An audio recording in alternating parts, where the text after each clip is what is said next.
time for the October 4th meeting of the Board of County Commissioners to begin. Without a microphone. Just working on my voice. We're going to begin with an invocation by Stan Bowling, the Community Development Director, followed by the pledge led by Dylan Reingold, the County Attorney. Please rise. Let's pray. Lord God, we love you and we thank you for your mercy, your grace, your protection, and the ability to prepare for challenges that lie ahead. We think of the people in Haiti and Jamaica and Cuba and the Bahamas. We ask that you would provide divine shelter for people, and that you would protect lives, and that you would give strength to the people who can help and rescue and help recover. We also ask for those same things for people up and down the coast, including ourselves. We thank you for the ability to prepare and the ability to reach out and help somebody else. We ask that you would strengthen our minds and our hands as we do that. We also ask for wisdom in decision making and wisdom in the decisions to be made today at this meeting. We leave it in your hands. We are glad you are in charge, and we ask that you bring yourself glory in all this. In your name, amen. Amen. Amen. Please remain standing. Please face the flag, and please join me in the Pledge of Allegiance. I pledge Allegiance to the flag of the United States of America and to the republic for which it stands, one nation, under God, indivisible, with liberty and justice for all.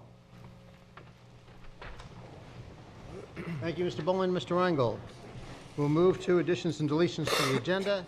Gentlemen, we've been asked to pull entirely from the agenda 8K, and also got notification this morning that Warner Scott will not be here, so 10B1 will be pulled. I'd like to, with the permission of the board, add a Hurricane Matthew update just before presentations. And there's been a request to add two emergency items, 12A2 and 12A3, which concern a PD called Millstone Landing.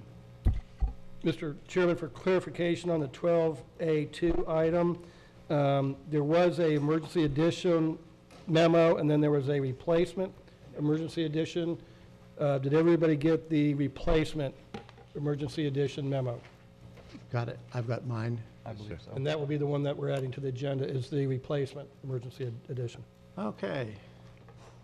Any other additions or deletions? Move approval. Second. We've got a motion to approve from Commissioner Flesher, seconded by Commissioner O'Brien. All in favor? Aye. Any opposed? Passes 5-0. Thank you, gentlemen. We move on now to the Hurricane Matthew update with John King and Etta Lopresti. Good morning, and thanks for coming today, and thanks for doing this on such short notice. Good morning, Commissioners. For the record, my name is John King. I'm the County Emergency Services Director. With me today is Etta Lopresti. She is the County Emergency Management Coordinator, and she has been the person that's been sending out all the hurricane information over this past week and doing all the coordination, and she's here if you have some questions.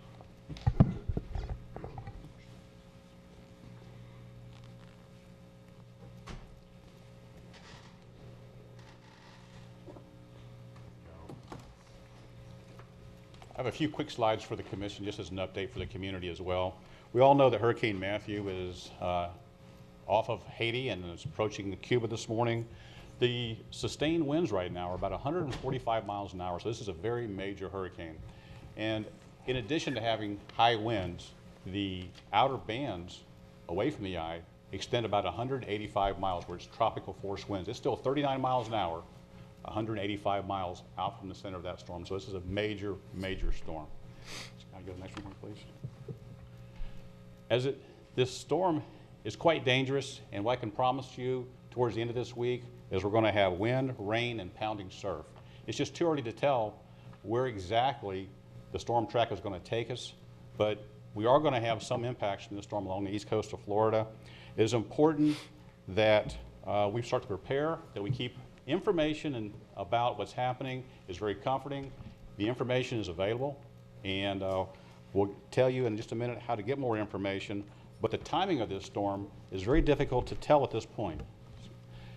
If you look at the storm and you've listened to any of the National Weather Service broadcasts or the Regional Weather Service broadcasts, this is the track that we have been seeing for the past 24 hours. And if you look at the track has actually moved to a little bit to the left. There's a couple things to keep in mind. The first is that the National Weather Service gives us information about track and intensity. The regional weather offices, like Melbourne Weather, which is our regional weather office, they'll give us information that's specific to the Treasure Coast.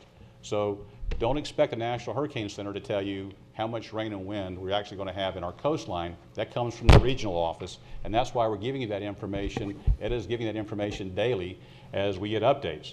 Most of the spaghetti models that you see so much of on the television, most of those are in fairly good agreement for the next 48 hours. Beyond the next 48 hours, there is some discrepancy as to what's going to happen with this storm. And why this is important, if you look on the right side, the center of the map, you see the island of Bermuda. There is a high pressure occurrence out there. High pressures spin clockwise. And about Texas, Louisiana, there's a low pressure event. They spin counterclockwise. And as what they're doing is they're pinching that storm into the direction that it's projected to take over the next 5 days. What's important about this is that if that high pressure below Bermuda continues to get stronger and be the most powerful, it'll move more to the left. If that storm weakens a little bit, the track will go a little bit more to the right. But don't be fooled about where the black line is in the center.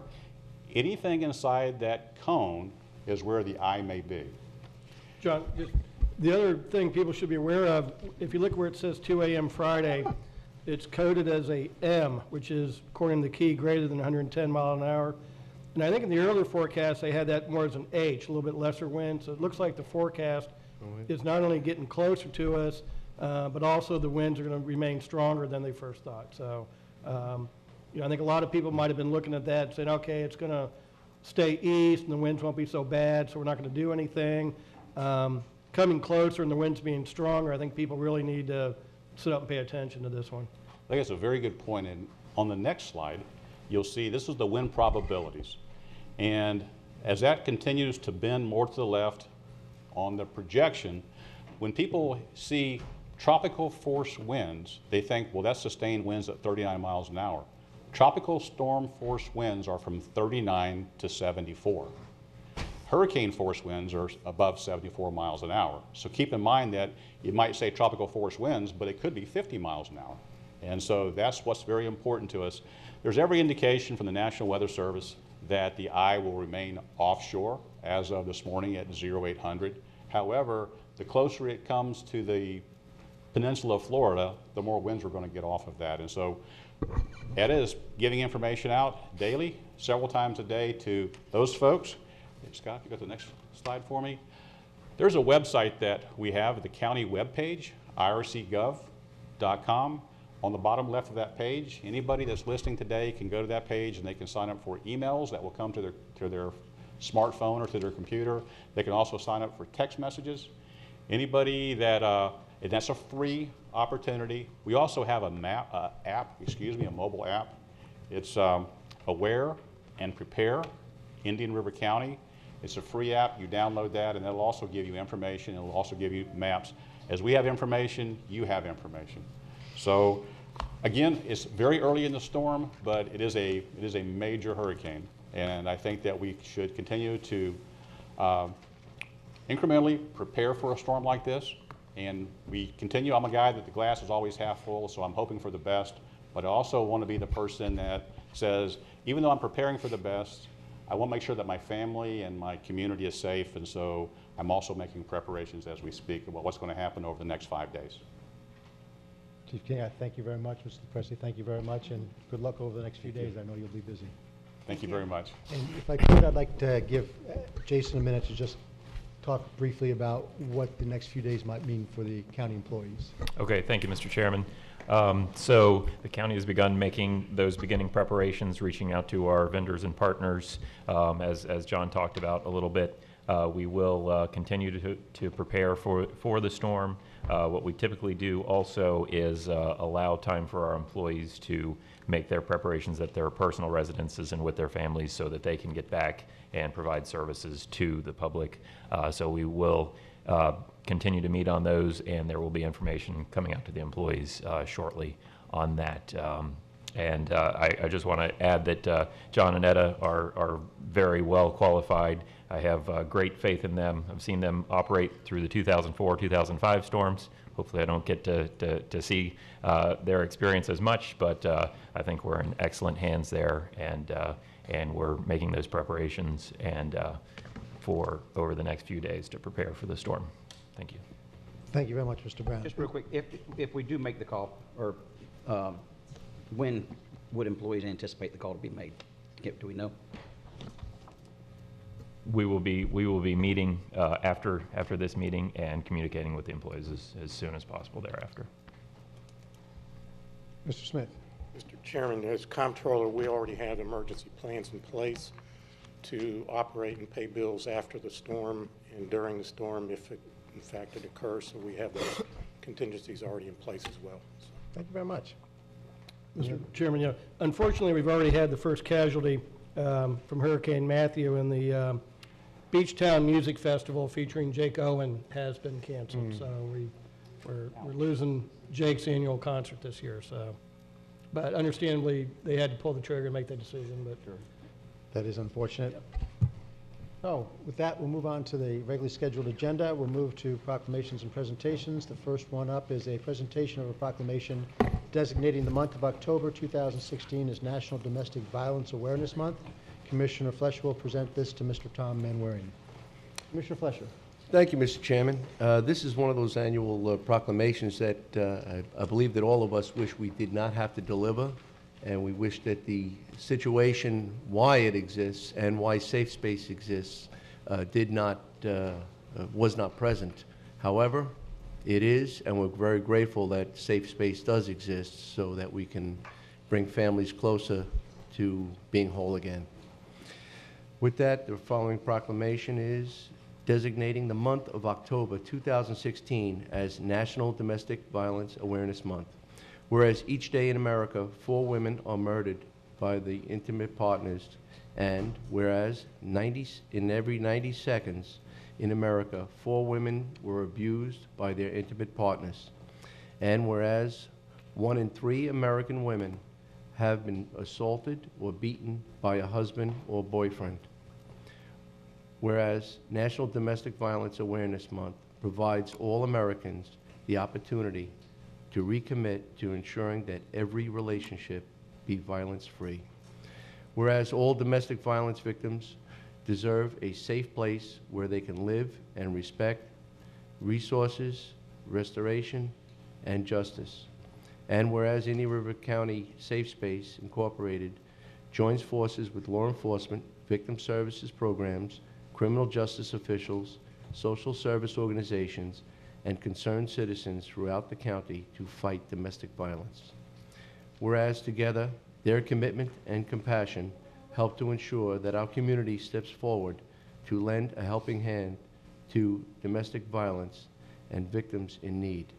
Now therefore be it proclaimed by the Board of County Commissioners of Indian River County, Florida, that the Board recognizes and honors the month of October 2016 as Domestic Violence Awareness Month, and furthermore expresses our sincere appreciation for those committed to promoting peace and preventing domestic violence in our community.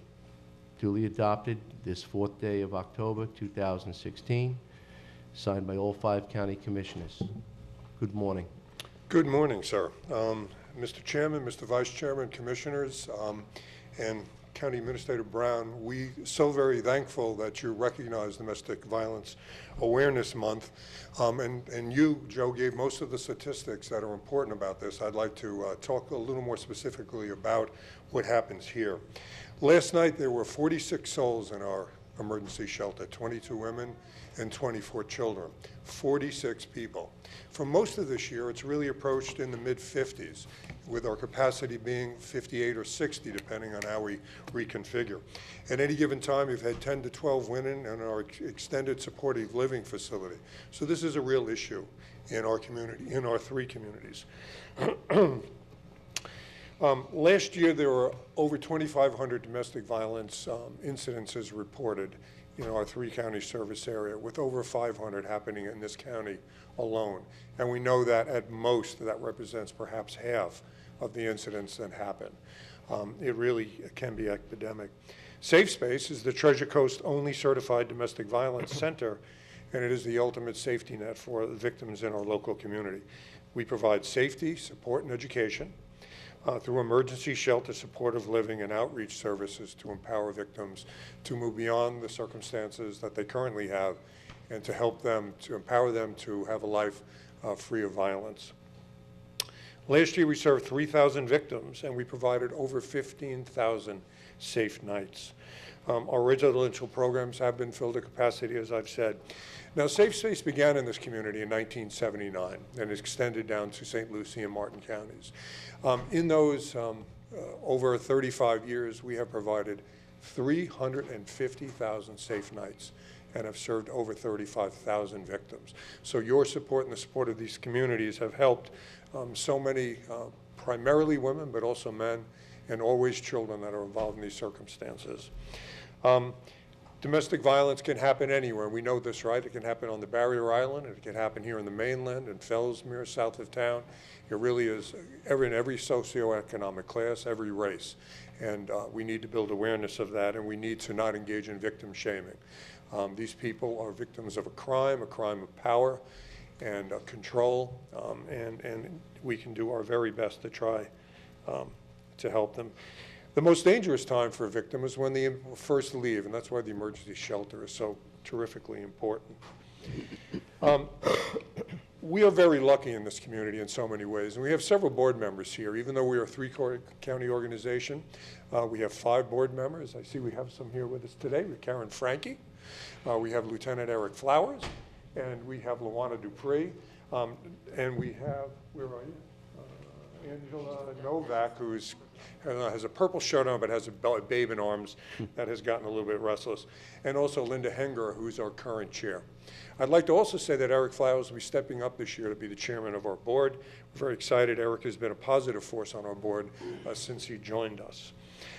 In addition to thanking the board, I'd like to thank some of our local supporters, especially Johns Island, Grand Harbor, and the United Way, who is one of our most significant funders. The United Way of Indian River County is one of our significant funders.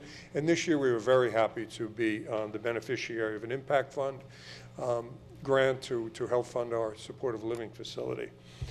Jeff Smith is a big supporter of ours, gives us space next to him. Obviously, that's very important for us and law enforcement in this county, the police department, but especially the sheriff's office. The sheriff's office gets domestic violence. They know how to help. They know how to intervene, and it is an immeasurable resource for us in this community. We're so very pleased with that partnership. You'll see that Eric has on red shoes. We didn't bring ones for you, as we often do. I do see, though, Commissioner Fletcher has on his handsome purple tie.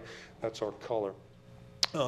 We will be having our 7th annual Walk a Mile in Our Shoes this coming Saturday. We've combined 3 walks into one in downtown Fort Pierce. It's a high energy, fun day. Again, I don't know, so many things are kind of up in the air with the weather coming against us.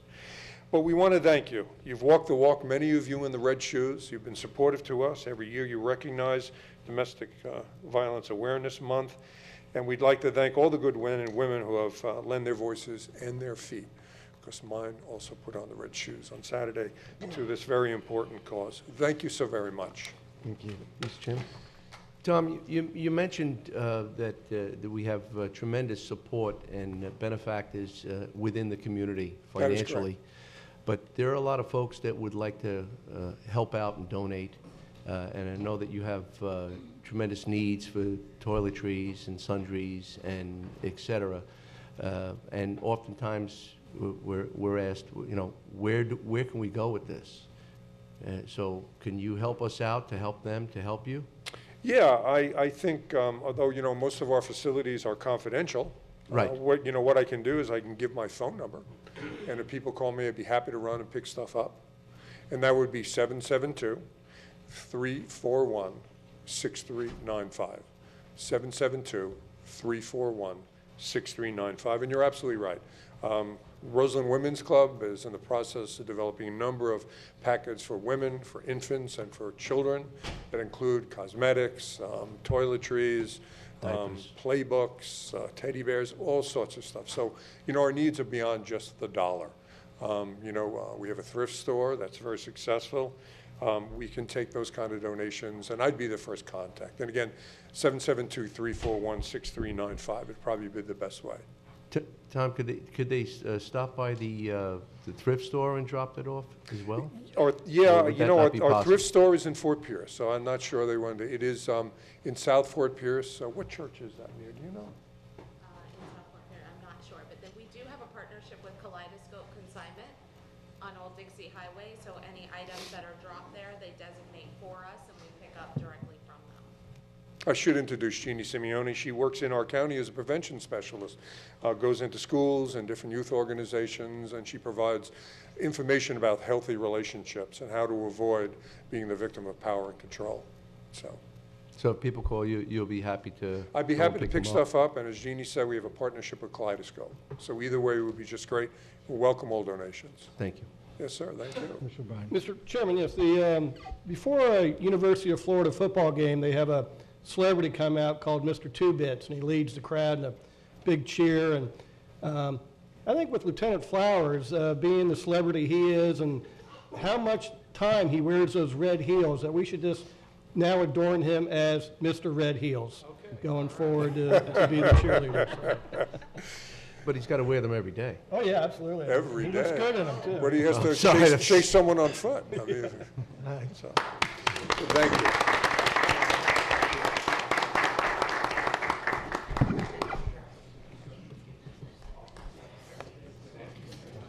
They're off already, huh?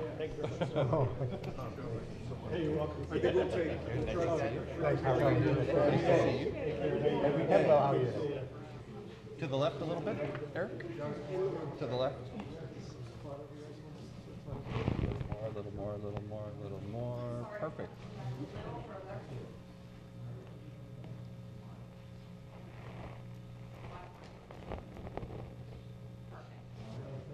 Thank you very much. Have a good day. All you do.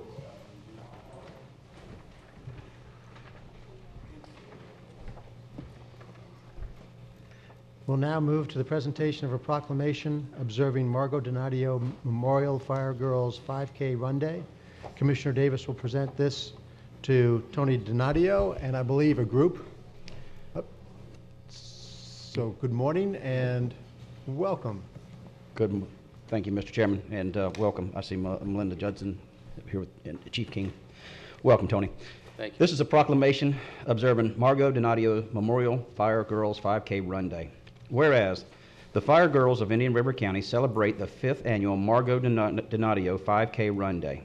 And whereas the Fire Girls of Indian River County educate women about health benefits of annual wellness exams and the importance of being proactive in their health care. And whereas the Fire Girls of Indian River County will increase awareness and understanding of women's wellness services and the importance of mammograms and early detection. And whereas Margot Donadio, during her fight with cancer, touched many lives as she offered to help others who had been diagnosed with cancer. And whereas to keep Margot's spirit alive and give back to the community, the 5K run in Margot's memory was established to help raise money for the Fire Girls of Indian River County Pink for Life Women's Wellness Mammogram Assistance Program. Now, therefore, be it proclaimed by the Board of County Commissioners of Indian River County, Florida, that November 5th, 2016 be designated as Margot Donadio Memorial Fire Girls 5K Day in Indian River County. And the board encourages all citizens to use this day to participate in activities that will help them choose a healthy lifestyle. Adopted this 4th day of October 2016, signed by all 5 county commissioners. Tony, welcome. Thank you. Thank you very much for the proclamation. It means a lot to our family and the group. I just want to recognize with me today is Melinda Judson with the Indian River Fire Girls. Melinda's really been a big help in putting this all together. John King with the fire department. Miranda Hawker, Rose Parker, and Stacy Brock were unable to be here today because they're working on their emergency preparedness program with the health department. So they're the team that we have partnered with for our We Care to Wear Pink. And we're very proud of the program and the money we raise. 100% of the money is used in Indian River County. for women wellness exams. We're reaching a uninsured women that the health department cannot provide services to, so we feel like we're providing a good service. The last women's wellness program we put together, we saw 38 women, and we're trying to promote proactive prevention instead of reactive, and we're hoping that this will do this, and we want to increase this every year to serve more women on a regular basis. But I can't thank Melinda and the health department enough for helping put this together. We're in our 5th year and hoping to raise more money this year as we did in the past years. So if anybody's interested, the run is November 5th at South County Beach, or excuse me, South Beach Park. And if you're interested, you can contact Melinda at 772-360-7009, or you can go on the website, which is WeCare@AOL.com. Again, I want to thank you very much for the proclamation. It means a lot to us, and we look forward to seeing everybody out at the run. Thank you. Thank you. Thank you, Tony.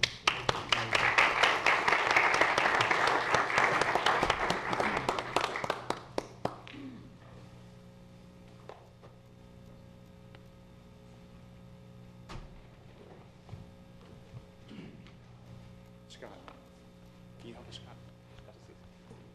He does it all the time. He's a master.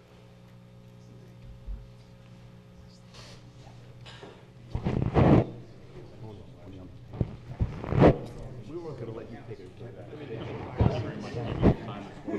More, I think, is popular. Empire Fest will be in Peak the 4 Fridays of this month to support this. Cool. Okay, on 3, 1, 2, 3. One more. 1, 2, 3. Thank you very much.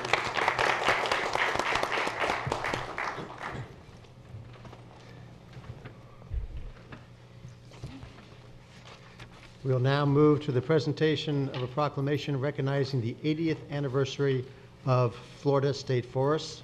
I'll present this to Brian Torres, Raymond Kirkland, and a third member of the fire service. Come on up. I'll have to get some pictures. We'll get the, She got the photography give you detail. plenty of time for pictures. I'm very happy to read this proclamation recognizing the 80th anniversary of Florida's state forests. Whereas the Florida Forest Service is celebrating the 80th anniversary of Florida's vast state forest system. Founded in 1936, Florida state forests are managed by the Florida Forest Service, a division of the Florida Department of Agriculture and Consumer Services. And whereas today, Florida's 37 state forests provide approximately 1.1 million acres of forest land for multiple purposes, including timber, recreation, conservation, and water quality management. Florida state forests provide numerous environmental and ecosystem benefits such as improved air quality, clean water, and diverse wildlife habitat.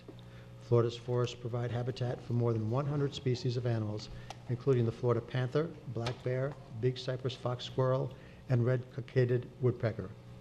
Recreational opportunities available in Florida's forests include camping, kayaking, canoeing, swimming, hunting, hiking, biking, equestrian activities, and off-highway vehicle opportunities. And whereas Florida state forests are managed for multiple uses, including timber management, more than 5,000 products that Indian River County residents use every day start from or contain components that come from Florida's public and private forests.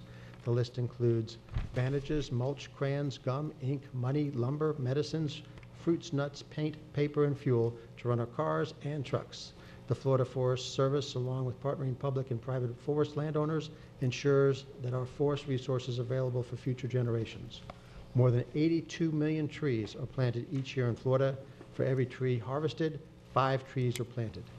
Now therefore be it proclaimed that the Board of County Commissioners of Indian River County, Florida, extends best wishes in recognition of Florida Forest Service's 80th anniversary of its state forest system, and salutes the Florida Forest Service for its continued success conserving, protecting, and enhancing Florida's public forests through the benefit of past, present, and future generations. We hereby extend sincere gratitude to the many dedicated forest professionals and for their commitment to the people and natural resources of our state. Adopted this 4th day of October and signed by all 5 members of the Board of County Commissioners. I'd like to welcome you here to Indian River County today, and thank you very much for the work that you do in not just Florida's forests, but the many acres of forest lands that we have in Indian River County. Thank you. And if you'd like to say something, please do. We're happy to have you. I just want to remind everybody, even though we don't have a state forest here in Indian River County, the nearest one is Lake Wells Ridge, and that's northwest of here. It's only a less than 2-hour drive. So a tank of gas, you can come visit one of our beautiful state forests. We also have a new state forest in Charlotte County, and it's a ranch. It's a working ranch, 67,000 acres, from swamplands to beautiful uplands, and it's just amazing. So you can come visit our state forest, and just like you said, if we're not, we don't have a state forest here in Indian River County, these guys behind me fight wildfires here in our incredible county. And not only do they fight wildfires, but they're also helping with land management. So they're doing prescribed burning, they're mowing, they're chopping ahead of time to prevent wildfires from occurring here in Indian River County. And so we thank you for your time, and we appreciate everything and all your support. Mr. Chairman? Sir. There's another program, too, that is administered through the Division of Forestry, and it's the Rural and Family Lands Protection Plan. Sure. And I had the opportunity to represent a client on my private side over in Bartow and step them through the process. And, Commissioners, what it is doing is that it's a line item through the Division of Forestry requested by the Commissioner of Agriculture that actually sets money aside to purchase development rights, similar to what we've done here in this county, except for this is at the state level. And I'm working with a client to do that in Indian River County, that he wants the farm to stay in conservation, not to be developed, and stay in the family.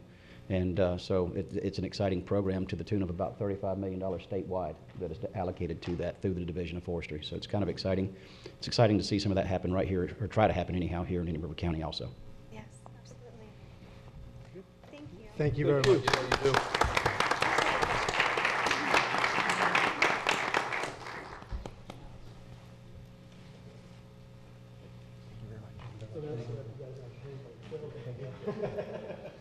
Keep up the great work, Joe. Good work. To your left arm.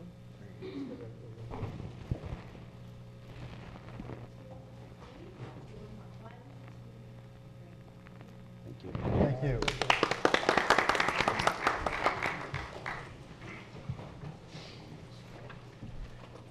We will now have the presentation of a proclamation designating October 2016 as Manufacturing Month in Indian River County, Florida. Commissioner O'Brien will present this to Helene Castletine and a group of visitors she's brought with her. Thank you, Mr. Chairman. Helene, good morning. How are you today? Good, thank you. Good. Well, good to see everybody here. We'll read the proclamation, then look forward to hearing a few words from everybody. This is a proclamation designating October 2016 as Manufacturing Month in Indian River County, Florida. Whereas the manufacturing industry is vital to the health of our county, the state of Florida, and our nation. And whereas manufacturing is a cornerstone of our local economy, helping to sustain our quality of life, as well as solid and diversified tax base in Indian River County. And whereas Indian River County, in partnership with the Indian River County Chamber of Commerce, supports manufacturing and manufacturing careers. And whereas manufacturing provides over 1,800 high-wage and high-skilled jobs here in Indian River County, paying an average annual wage of $46,384. And whereas our county is home to 139 manufacturers that produce a wide variety of products, from personal aircraft to personal submersibles, sold to customers around the world. And whereas public awareness of the value manufacturers add to our economy is essential to the maintenance of good community-industry relationships. And whereas all residents are encouraged to take time to salute Indian River County manufacturers and their employees for the positive economic impact they make in our county, the state, and our nation. Now, therefore, be it proclaimed by the Board of County Commissioners, Indian River County, Florida, that the month of October 2016 be designated as Manufacturing Month in Indian River County. Adopted this 4th day of October 2016, endorsed by all 5 county commissioners. Helene, tell us some good news. Good morning, Commissioners. Thank you. For the record, Helene Castletine, Economic Development Director with the Indian River County Chamber of Commerce. And we really appreciate you joining with us to recognize the positive impact that manufacturing has on our local economy. As Commissioner O'Brien noted, that manufacturers do offer year-round, full-time, higher-wage jobs with benefits for our local residents, while at the same time diversifying our local tax base. They are contributory businesses, as noted, meaning that they sell their products outside the area, many of them outside the country, and bring that revenue back into Indian River County. One little factoid that I'd like to bring up, this is from the National Institute of Manufacturing, is that over 90% of Americans think, I'm going to have to read this, over 90% of Americans believe manufacturing is very important to economic prosperity. We all know that's true. However, only 1 out of 3 parents would encourage their children to pursue a career in manufacturing. Interesting. So this proclamation is just one of the many activities that we have scheduled for the month, and this is all part of our business retention and expansion program, which is a crucial component of our overall economic development strategy. So as a way to reintroduce some of our local residents and our students to today's manufacturing industry, and highlight its importance, we do have a few things scheduled for the throughout the month. One of those is a roundtable discussion between program directors at the school district and Indian River State College and our manufacturing communities, so they can talk about the programs that are in place that are already there to prepare our students, our future workforce, to go into those types of positions, and also to hear from the manufacturing community itself to see what might be missing, what are they looking for their future workforce. We also have tours set up in a couple of weeks for the teachers in the career and technical education curriculum. They are going to tour 3 of our manufacturers out on 98th Avenue so they can get a first-hand look at what today's manufacturing environment is like. I'm really excited about that. I think that's great. And then we're also going to be scheduling some public tours for our local residents to visit our local manufacturers and making arrangements, excuse me, for a couple of our manufacturers to visit the classrooms so they can talk directly with the students about what their business is, what they make, how they sell it, and that sort of thing, and what careers in the manufacturing industry are like today.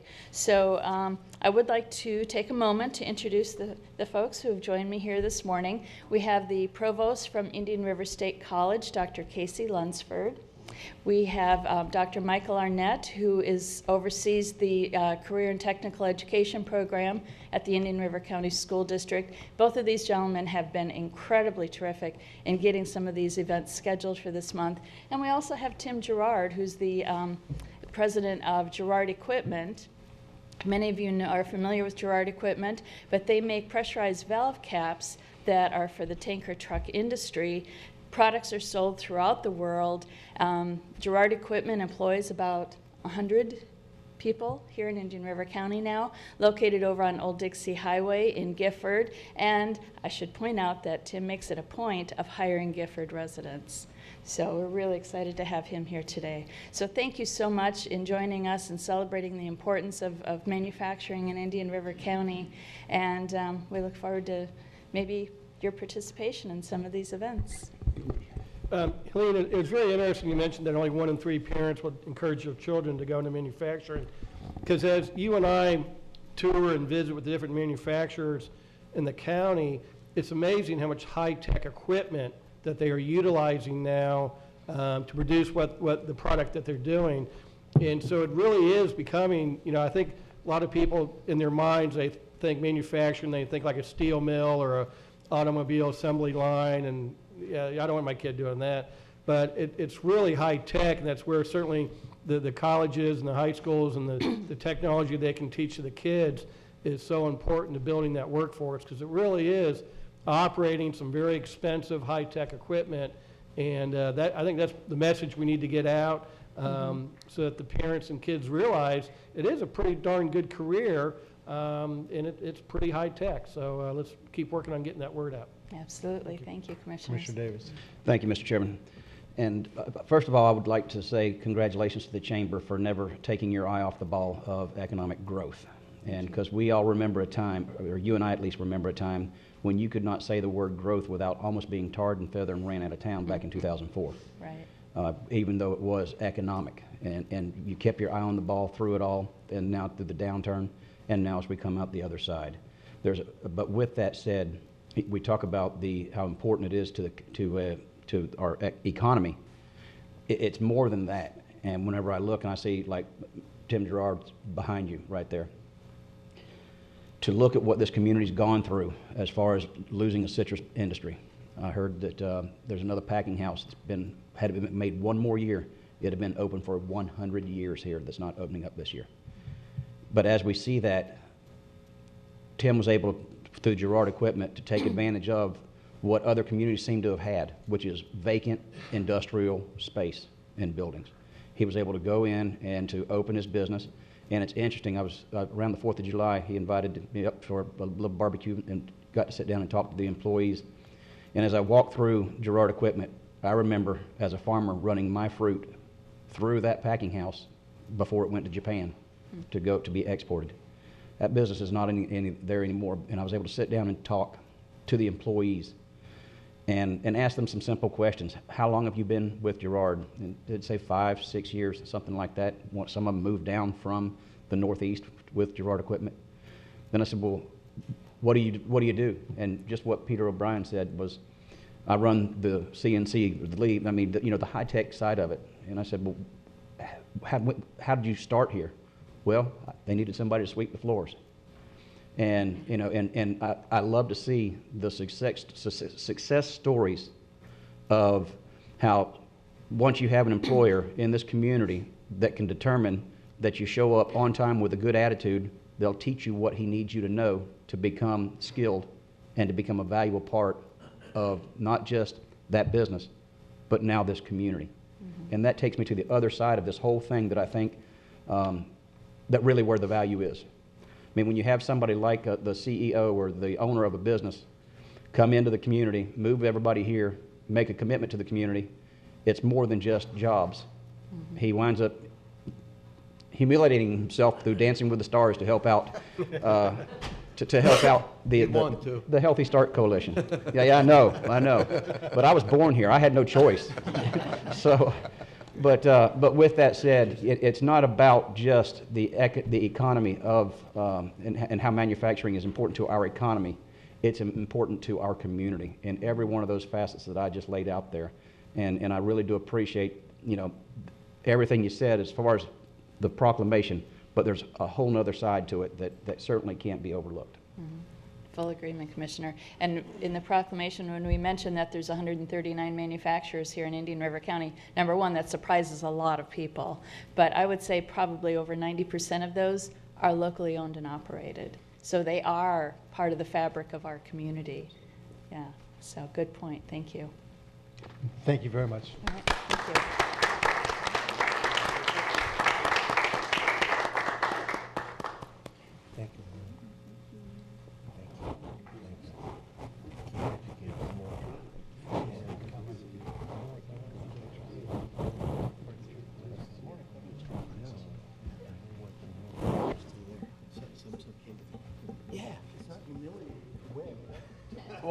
Tell the loser that. Give Wesley a few pointers. You might give him a tip or two on how to dance. Come on down this way, Law. Okay.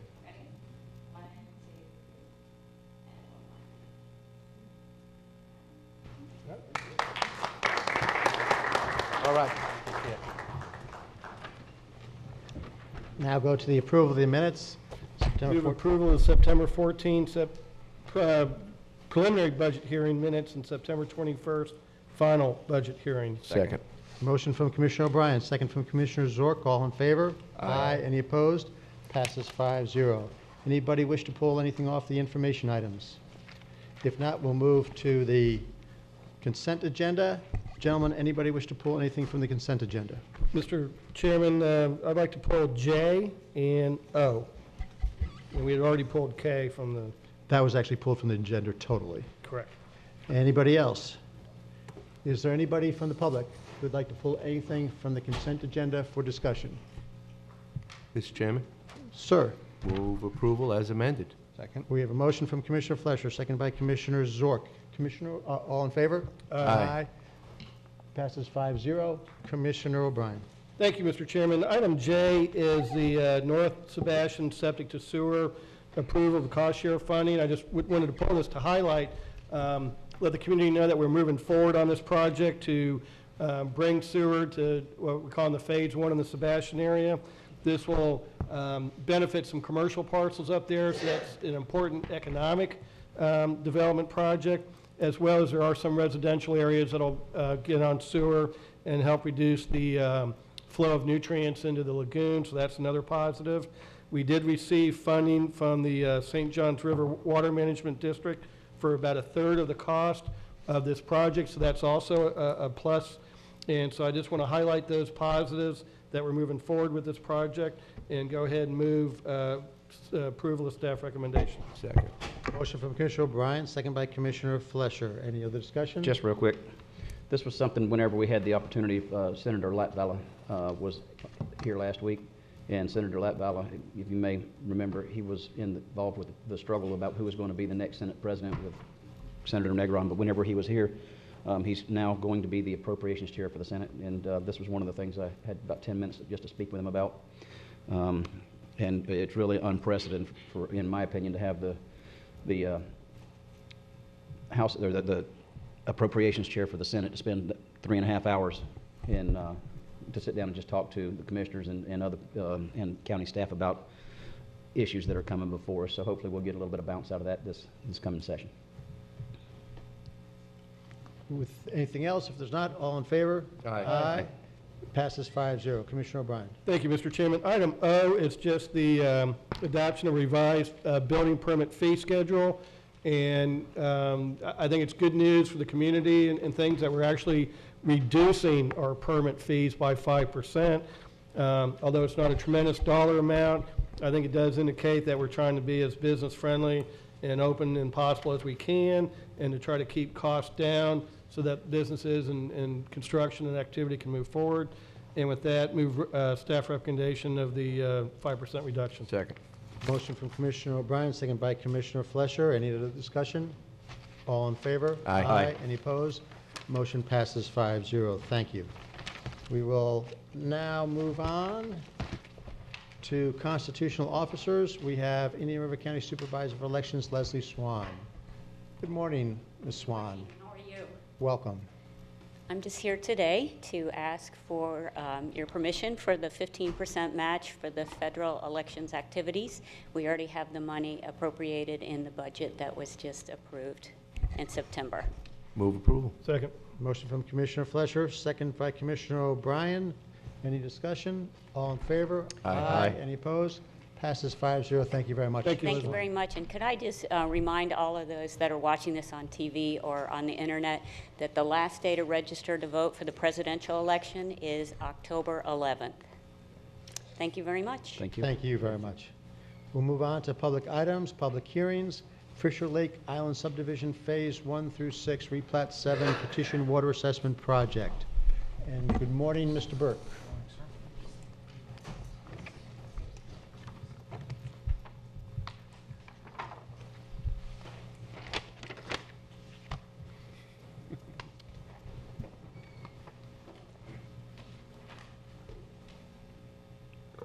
Good morning. For the record, Vincent Burke, Director of Utility Services. We're here to talk about public hearing for Fisher Lake Island Water Main Assessment Project, Resolution number 3. So back on August 16, 2016, the Board of County Commissioners approved Resolutions 1 and 2, and also set the time and date for today's public hearing for subdivision phases 1 through 6 in replat of number 7, located just north of CR 512 at the end of Watervalley Avenue in Sebastian. Since the adoption, staff mailed out certified letters to the 60 property owners, notifying them of the preliminary assessment roll and today's public hearing. We have a short presentation to go over how we got here, as well as staff recommendation and the opportunity for the public to voice their opinion in support of or against the project. Note that there are 42 out of 60 residential parcels that are in favor, or about 70% of the folks are in favor of this proposed water main assessment project. So how we got here. This was started back in 2014, looking at the feasibility. Staff received a valid petition in 2015, July of 2015. The BC approved having Masteller, Moeller, and Taylor do the surveying services to begin the design in August. There was a meeting with staff and the HOA board members in February 2016.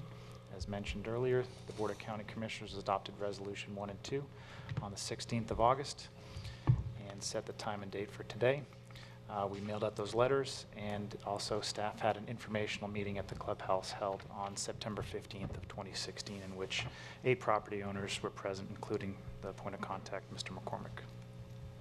So here's an aerial shot of the proposed water main assessment that comes up from, it's hard to see here, the south side 510, 512 area, and running water valet. That will be a looped service in and around the area. Vinny, I just want to check something. In my agenda, it has 41% of single family, not the 42 that's up there.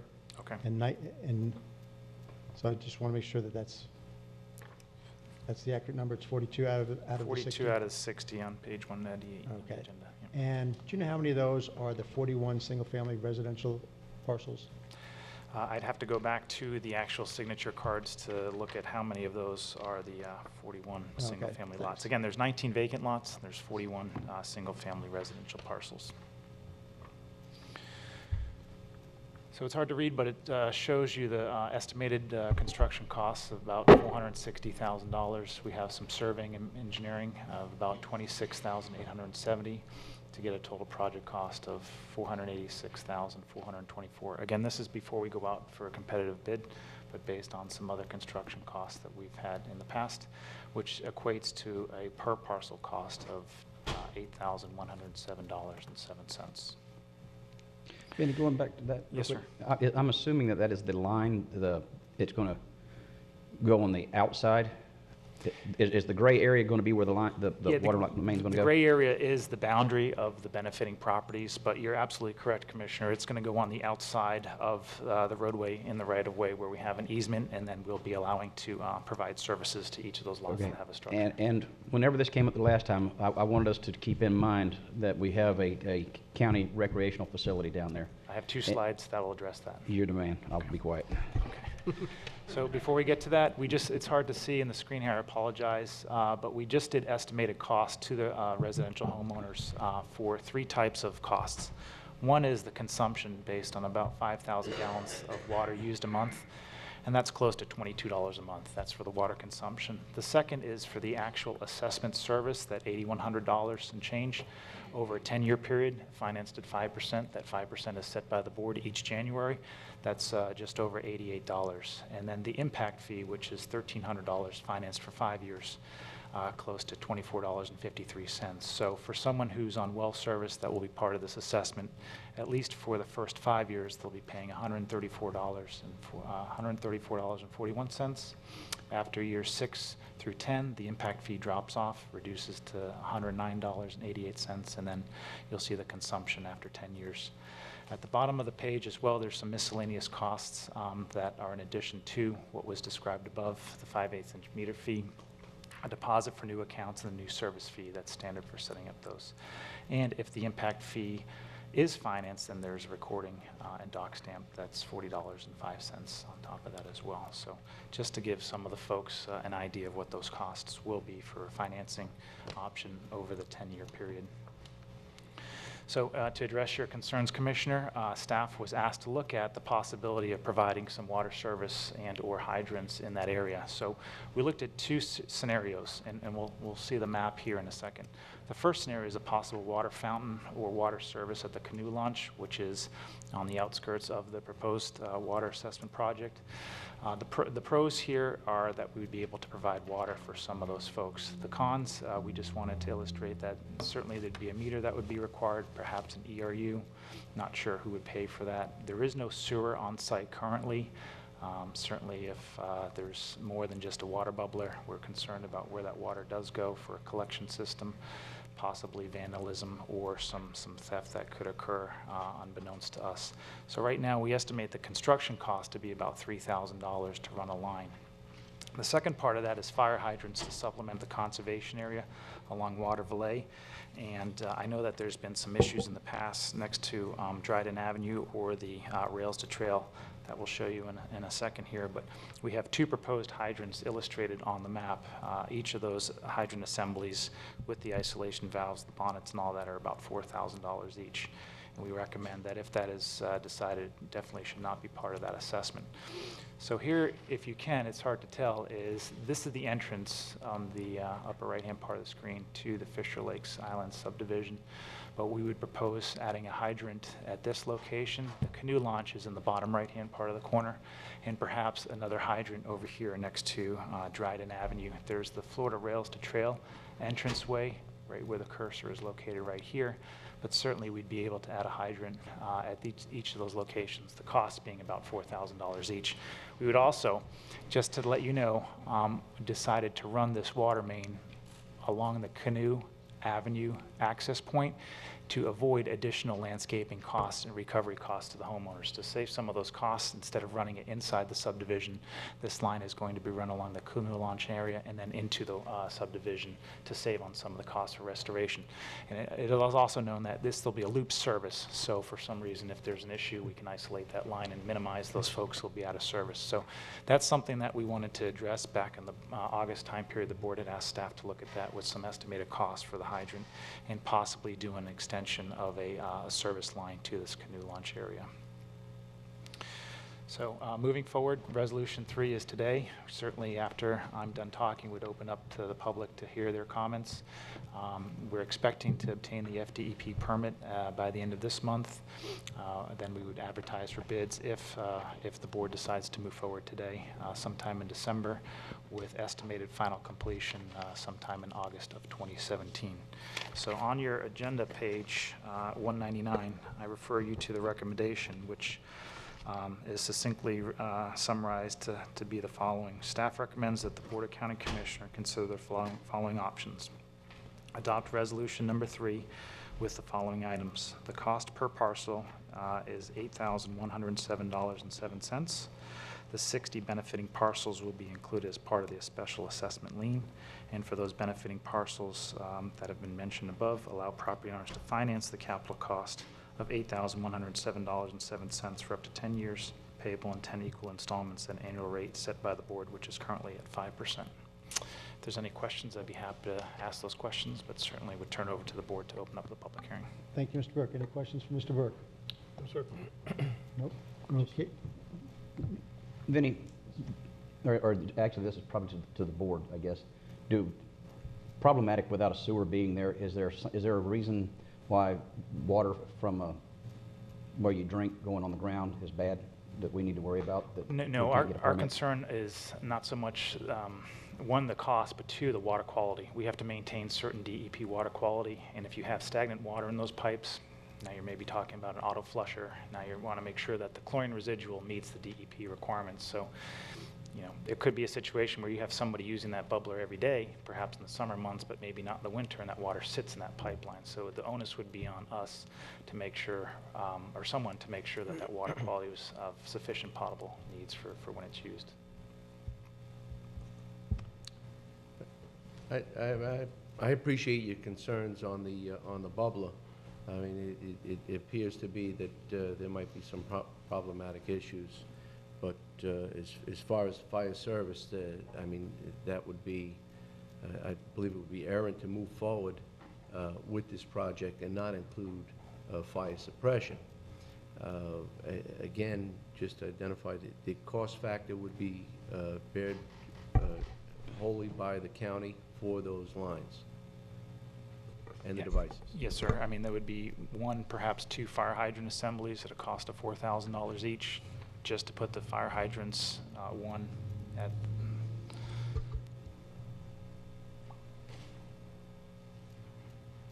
the entranceway along Water Valet, up on the top of your screen here, and then a second one that would be added close to that canoe launch. Mr.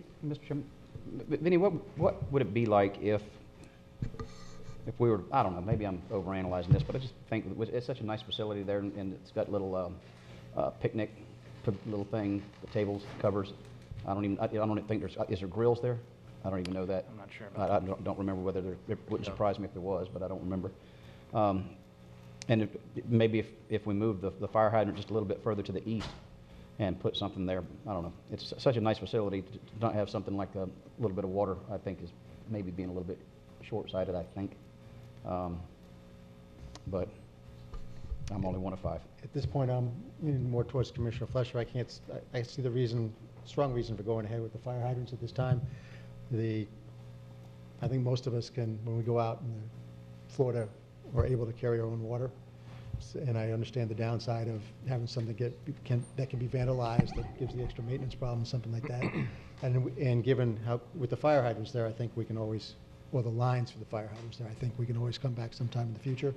But I think we also have a lot of deferred maintenance on our conservation lands and parks that I'd rather move ahead of this particularly. So I'm supportive of the fire hydrants, not so much of the water fountain at this point. Mr. Chairman, county staff would support that position of adding the fire hydrants. Those should not be included in the cost of the assessment. Those will be borne by the utility.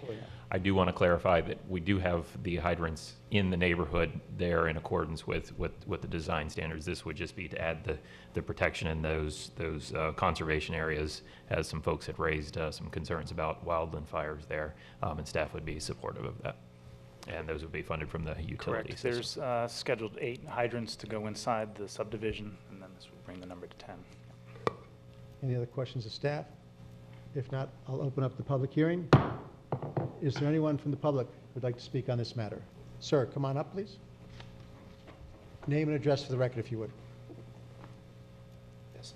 My name is Jack Maitner. I'm 1514 Eagle Circle and Fisher Lake Island. Okay. I had given Scott a thumb drive with some photographs on it. I don't know if that's available.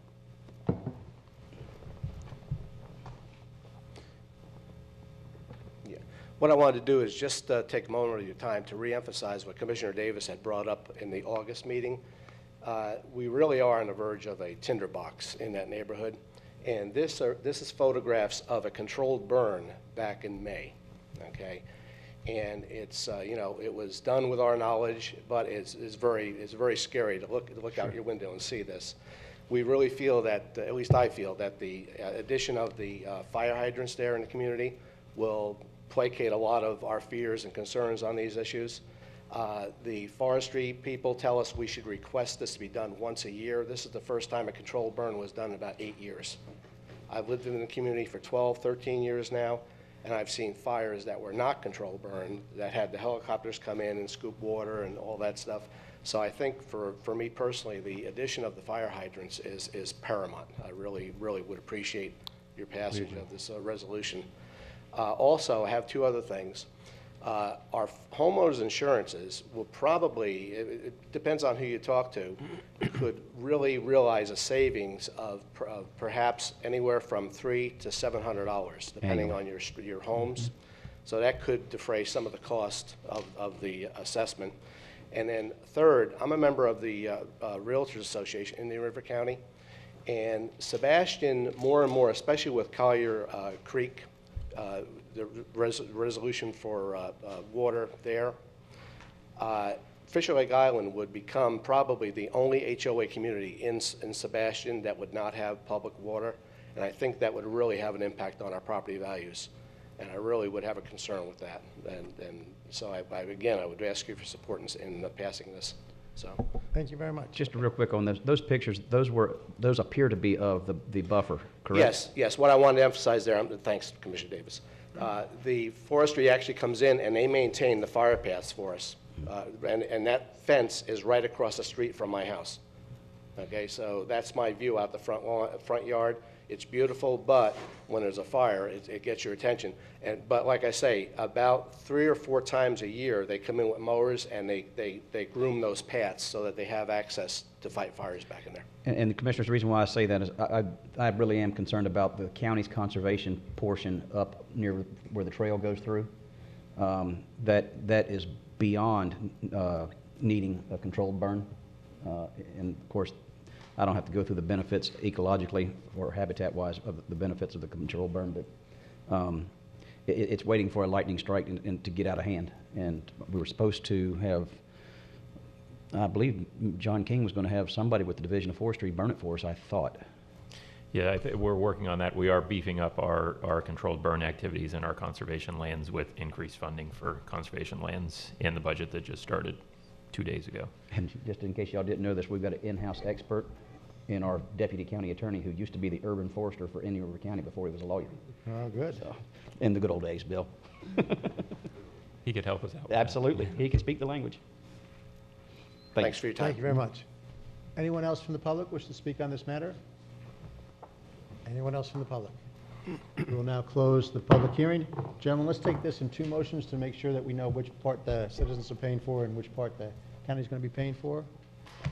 Mr. Chairman, I'll go ahead and move approval of staff recommendation to adopt resolution number 3 with the cost per parcel of $8,107.07, that the 60 benefiting parcels are part of a special assessment lien, and the benefiting parcels can finance the capital cost for up to 10 years in 10 yearly installments at an annual interest rate of 5%. I'll second that, Mr. Chairman. That's a motion from Commissioner O'Brien, second from Commissioner Zork. Any other discussion? All in favor? Aye. Aye. Any opposed? Passes 5-0. Commissioner Fleischer, I'll let you Mr. make a Chairman, motion if you like. I'd like to add the addition of the fire suppression as recommended by staff to include whatever, excuse me, whatever hydrants are necessary or estimated. And I'll be happy to second that. I'll just have one question. And the cost factor will be bared by the county. The cost is picked up by the county. That's not what I understood from the motion. Basically, your plan has two fire hydrants, correct? Yes, sir. Just want to make sure. Okay. Any other questions for staff? Motions by Commissioner Fleischer. I seconded it. All in favor? Aye. Any opposed? Passes 5-0. We'll now move to public discussion items. The first was a request to speak from Wanda Scott, which was pulled. The second is a request to speak from Jeff Wolf of Old Sugar Mill Estates regarding commercial event ordinance. Good morning, sir. Name and address for the record, please. Sure. For the record, my name is Jeff Wolf. I live at Old Sugar Mill. That's 4885 13th Lane here in Vero Beach. I've been a resident here of Indian River County for nearly 20 years, and I've lived in Old Sugar Mill for 15 of those. What I wanted to mention briefly here, and thank you for giving me the opportunity to speak, was Commercial Event Ordinance 911.15. This was a commercial event ordinance that was first discussed in 2015 by the board in trying to move venues away from single-family homes that were used as vacation rentals. That was creating a lot of nuisance noise. The ordinance moved this to areas of 4 acres or larger, which were termed larger agriculturally zoned properties. I think it was a good move. However, what it did was it displaced the problem to the west. And I don't like to bring up anything unless I have solutions. I'd like the ordinance to be considered again by the board with these 4 points to consider to be modified at some point.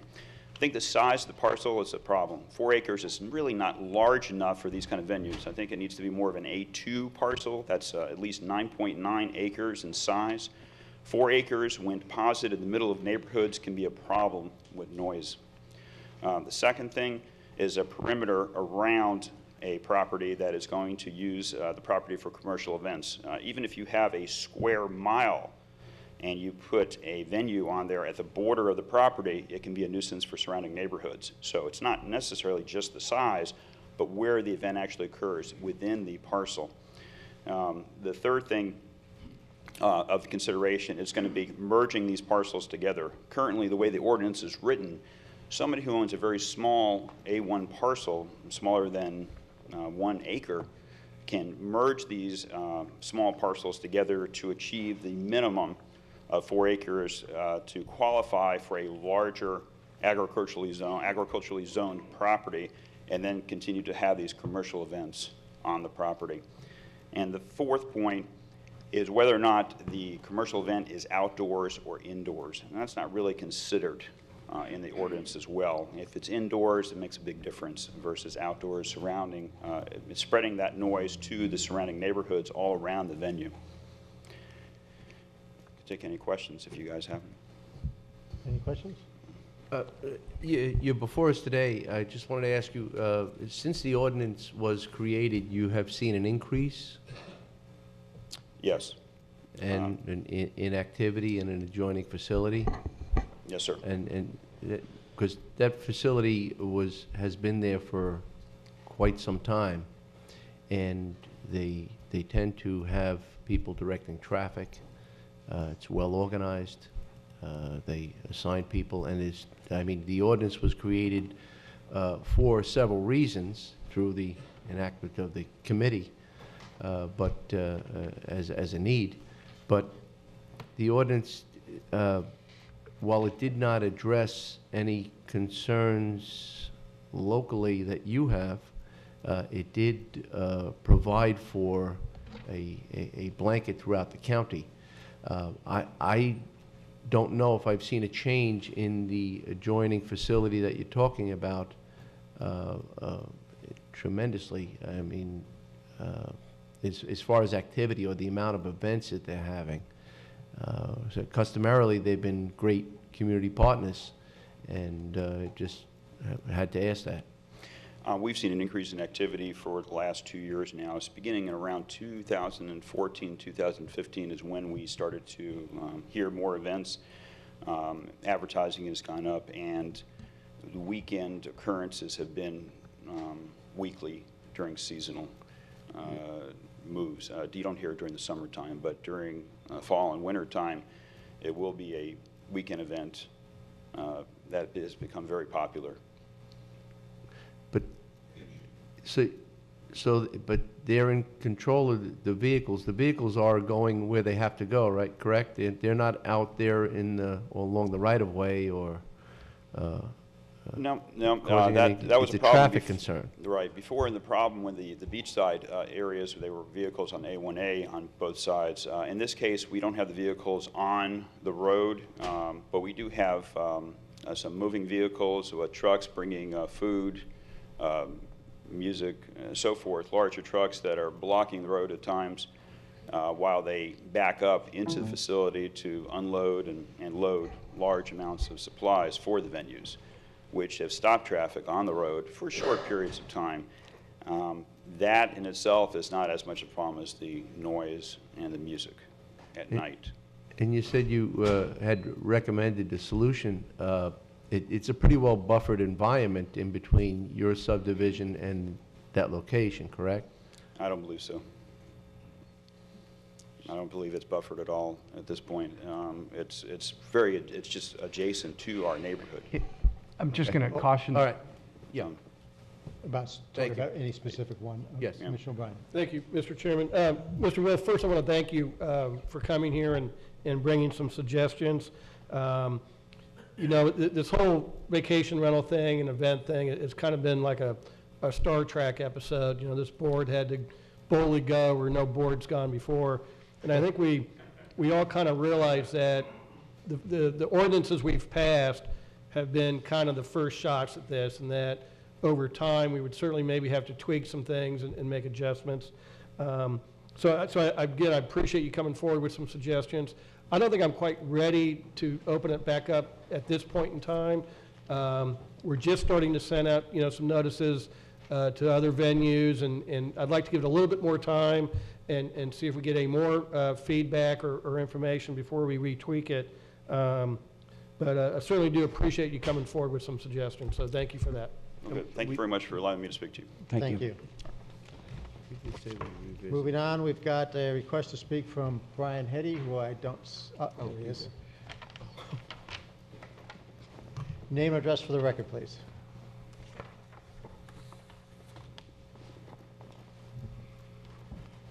I do, Mr. Chairman, Commissioners. Name for the record is Brian Hetty. I was here to speak to you at the last meeting. 3 of the 5 commission members said they needed the time to look into the issue. It was a couple of weeks ago. I haven't heard from a single one of the commissioners who said they would talk to me and they would look at it. The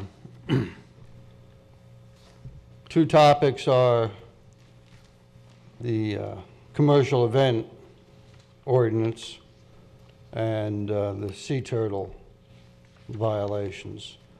And one of the things, Mr. O'Brien, you talked about tweaking an ordinance. Maybe you could tweak the ordinance so that it says that before a citizen is charged with violations, they at least have some justifiable evidence. To the chair, if I may address this point, Mr. Hetty came forward 2 weeks ago, made statements, and has reiterated them today. I merely, just for the sake of the public, wanted to make sure that the public heard another side of this story from our Citizen Code Enforcement Board. I have in front of me various documents that were in the file on this case. The first one, for instance, advertises that Sunday Fun Day Mother's Day celebration would be held at Sunday, May 8th, 2016 at the house at 580 Reef Road. Additionally, the wedding will be held on May 7th at the house. Additionally, I have a letter from the sheriff's office that they observed 10 vehicles parked on both sides of the roadway. Their concern was that the owner of the residence was illegally renting out the residence to people who wanted to use it as a venue to host parties. There additionally was then an email followed up, or a letter sent to the property owner at 580 Reef Road on June 2nd explaining the issue. There was a subsequent afterward found on the website, an advertisement for, again, a wedding on June 4th at the beach house at 580 Reef Road. That was followed up with Sunday being additional mimosa bar at the house. Then there was a notice of hearing that was then sent out on June 8th after the original May issue and June issue. As part of the evidence was a website in which the person said that events were allowed. They were on several websites advertising that events were allowed.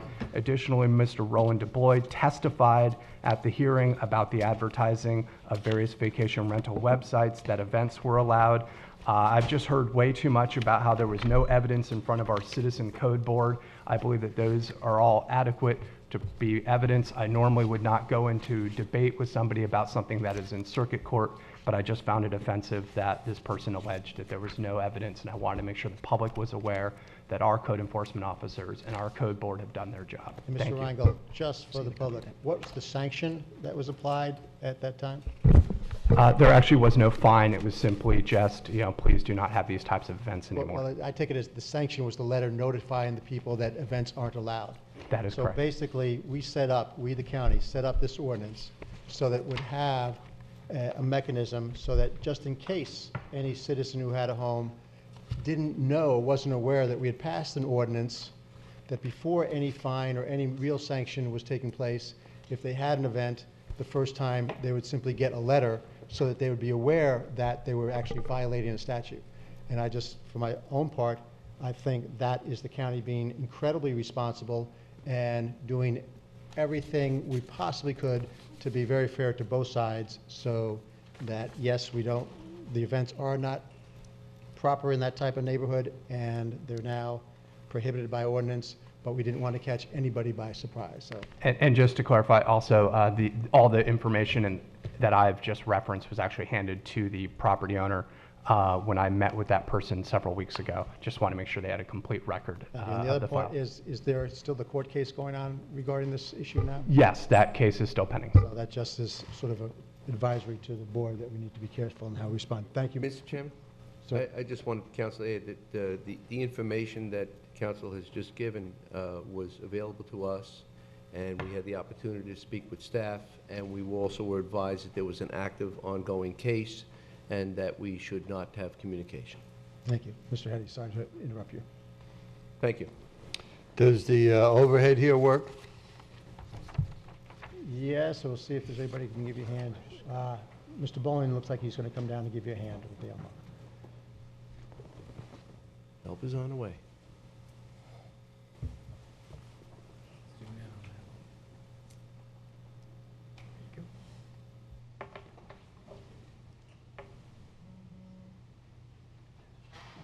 there are two issues that I brought before the commission. One of them was the citizen having a commercial event, and your attorney has just talked to you about some things that he says happened in May. The code violation was in June. There was no violation against the property owner for anything in May. And yes, there was, in May, there was a sheriff's department that came out because one of the neighbors apparently complained about some parking on the street. And there was, in fact, a sheriff's report on that, and the sheriff's report, bottom line, said there was no offense, nothing committed, no parking violations, that there was nothing wrong. So, of course, your attorney failed to tell you that aspect of the findings. And again, the event being charged was in June, and if you look at the correspondence in the county's office, you'll find that there was an email between Commissioner Solari and a resident, a neighbor, and the discussion was, let's aggressively go after this person, and that's what the county did. They aggressively went after apparently Mr. Solari got involved, and she was charged with a violation. The county sent staff out to photograph this violation, and in addition to the commercial event violation, county staff was told, and see what you can do to photograph sea turtle violations, dune violations, and there was certainly an effort by the county, for whatever reason, to aggressively go after this particular homeowner. And if a homeowner is having events that would constitute a commercial event, and there's elements of a commercial event. It's not just somebody saying there was one. In the county records, what it is an anonymous caller called the county, a email to Mr. Solari, and in the telephone calls, according to county record, it was an anonymous call, and they talked to somebody walking on the street who they didn't know, who said there might be an event on Saturday. So they sent somebody out. The photographs that they took showed 3 cars in the driveway. 3 cars doesn't constitute a commercial event. Anyway, the sea turtle violations, if you look at the screen and you see that light there, that's taken from the beach. So I went down to the beach, and in order to get that picture at night, that was taken, by the way, at 10:22. In order to get that photograph, what you have to do is you have to walk up to the highest point on the beach, which turtles don't go into the woods on the beach. But if you walk up to the sea grapes, and you're 6 foot tall, so in order for a turtle to see that light, it'd have to stand on a 6-foot ladder. If you're 6 foot tall, you can get a photograph of the lights over top of the sea grapes and the vegetation that's there. But I think it's pretty clear from that picture that there isn't any light being shed on the beach.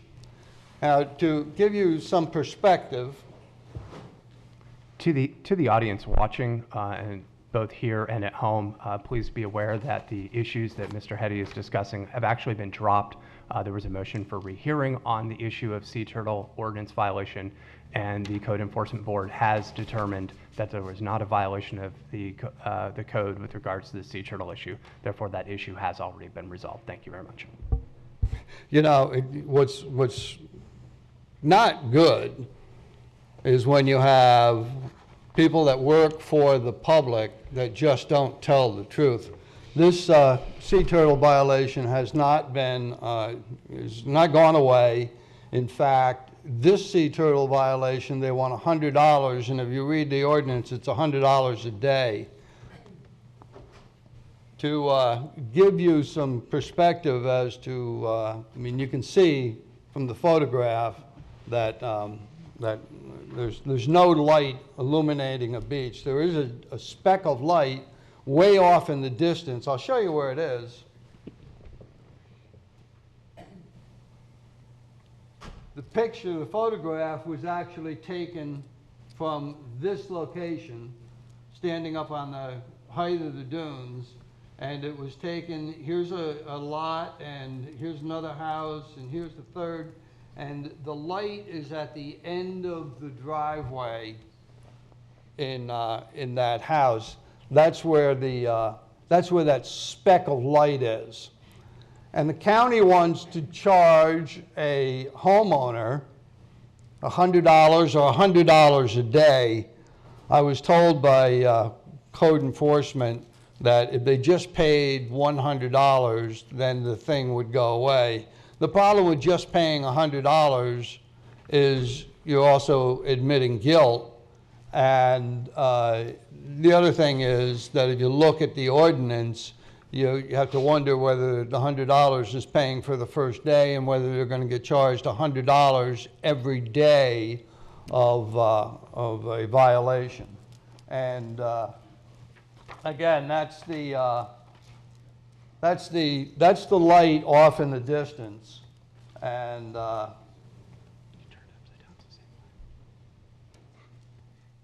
actually, that puts the photograph upside right. The lights are way off in the distance and certainly not illuminating the beach in any way. And unless sea turtles carry around 6-foot ladders with them, there's no way that the sea turtle can see that light. But I've come to you before, and now I hear Mr. Fletcher say that they've been instructed not to talk to me. The county attorney doesn't want to talk to anybody. Actually, Mr. Hetty, I recall talking to the property owner about this, and I just feel as we're in circuit court regarding this issue, I just don't. Actually, what you did, Mr. Reingold, was a citizen came up, and they came with someone who was representing them, and you asked for their bar number, wanted to know whether or not they were a member of the bar. And if they weren't a member of the bar, you weren't going to talk to them. The lady explained to you that she wanted this person in as her counsel. You told her too bad, that you wouldn't talk to her unless you had her alone in the room. Am I wrong yet? No, I'm not wrong. So the county attorney decides who a citizen can use as their counsel, and with the one caveat, Mr. Hetty, that she was involved in litigation with the county, and I thought it was important that the person, if they were represented by an attorney, I'd be happy to meet with her and her attorney, but if she was represented, or if she was pro se, I'd rather meet with her alone as opposed to a non-attorney representative. Well, do you understand the difference between an attorney and a lawyer? Wow. You're laughing. I'm a serious question. Do you understand the difference between a lawyer and an attorney? Sir, I asked if you were a member of the Florida Bar, and you acknowledged you were not. Okay, we're getting a little off topic. But it's not off topic because it's all involved in the same thing. This citizen wanted to meet with somebody in the county, and your staff, your attorney specifically, wouldn't allow her to meet with anybody else in the room. She gets back in the room and by herself and had conversations with the county attorney, which included telling her that she was being railroaded. And, you know, that's not what government should be for. And I asked the the county attorney whether he knew the difference between a lawyer and an attorney, because certainly any citizen has a right to choose who they want to represent them. And the fact is that person does not have to be a lawyer. And Mr. Reingold insisted that the person needed to be a lawyer, a member of the Bar Association, and he has been asked, I don't think he does understand the difference between a lawyer and an attorney. And for the public record, Mr. Reingold, a lawyer is a member of your club, a member of the Bar Association. And I told you, no, sir, I am not, and nor will I ever be a member of your club. But that's not what an attorney is. An attorney is anyone with the legal requisite authority to represent others in matters at law. And this particular lady, this particular property owner, had enlisted me to help her. In fact, I appeared before the county as her representative, and she gave me power of attorney over this particular episode with the county. So I had every right to be in there, but you denied her that right. That is, you know, you just kind of keep piling on the things you're doing to the citizen when you really ought to do is have a rehearing and show some real evidence where there were any violations in the commercial event, and have a rehearing on the sea turtle violation that I just showed you, and give some real evidence that either one of these property owners are really doing anything that violates any code. You think it's funny. I can tell you the property owners don't think it's funny. I don't know why Mr. Reingold is laughing. What's so funny? Why don't you share the joke with us? Mr. Chairman, I'd like to address one thing Mr. Hedia said as far as a commercial event. Mr. Hedia, are you familiar with our ordinance relating to vacation rental homes and commercial events? Yeah, and I understand you can't have commercial events. Well, good, but a commercial event at a residence is defined as not limited to a wedding is one of the activities. And it's also defined by the use of shuttles or valets for guests, okay? Correct. So Stan, could you come up and put this on the ELMO, please? Mr.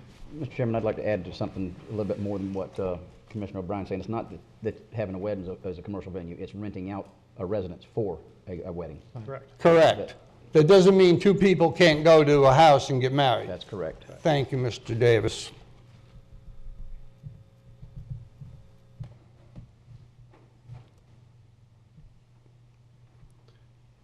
So Stan, if you could just slide that down so we can see the top of this, please. So here we have Elise Wilds and Ron Jafari's wedding website. And the big heading there says, The Wedding. Okay, Stan, you can scroll it up a little bit. Saturday, June 4th, 2016, ceremony and reception, 580 Reef Road, Vero Beach, Florida. We will be married at a private residence in the Vero Beach area. The ceremony will take place on the beach at the back of the home, followed by the reception on the back lawn. There will be a shuttle available for drop-off and pickup the night, and the next page says the big event. So I guess, Mr. Hetty, if you want to continue to insist that no commercial event took place, we can subpoena, I guess it's Mr. and Mrs. Jafari now, and ask to see their wedding pictures. But I think this is pretty strong evidence that a wedding event took place as defined in our ordinance as a commercial event.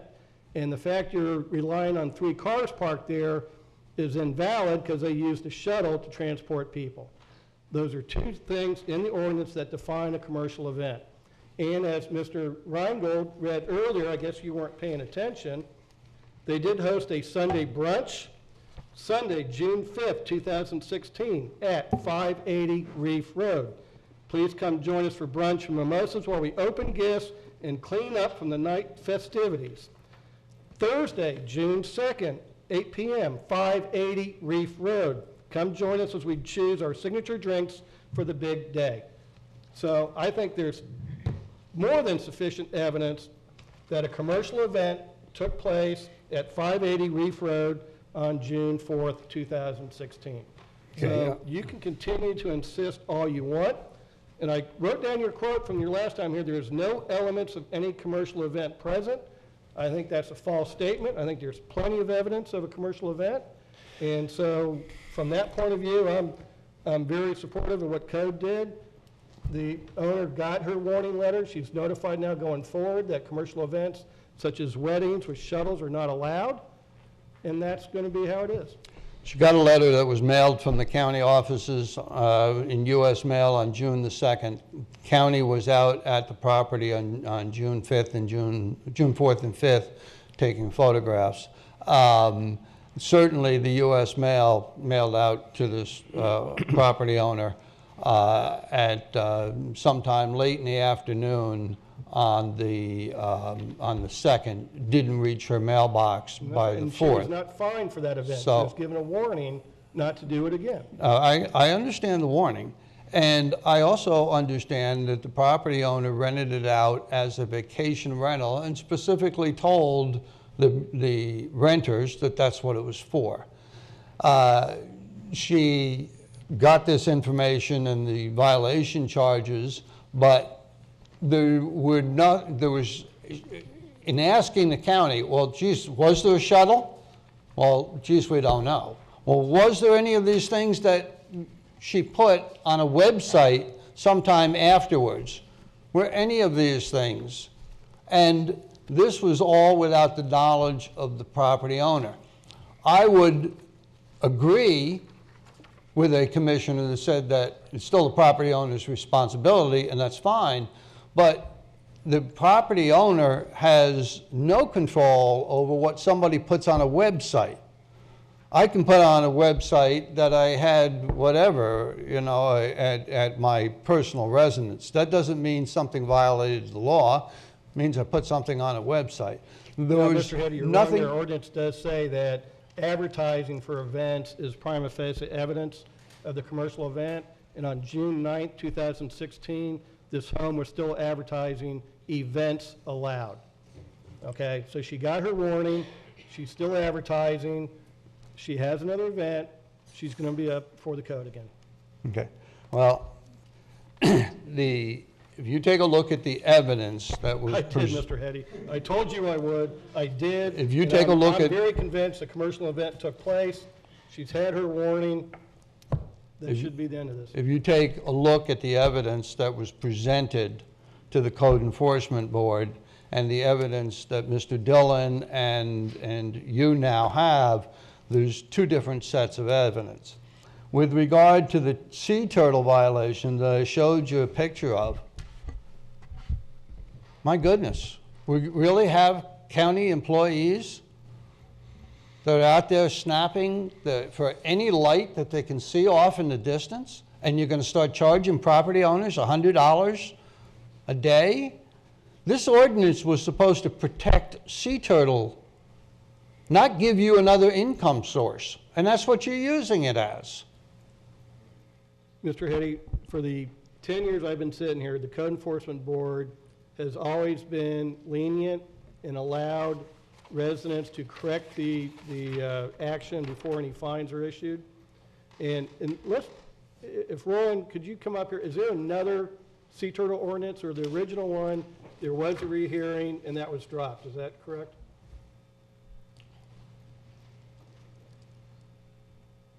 This sea turtle light is a different, property owner.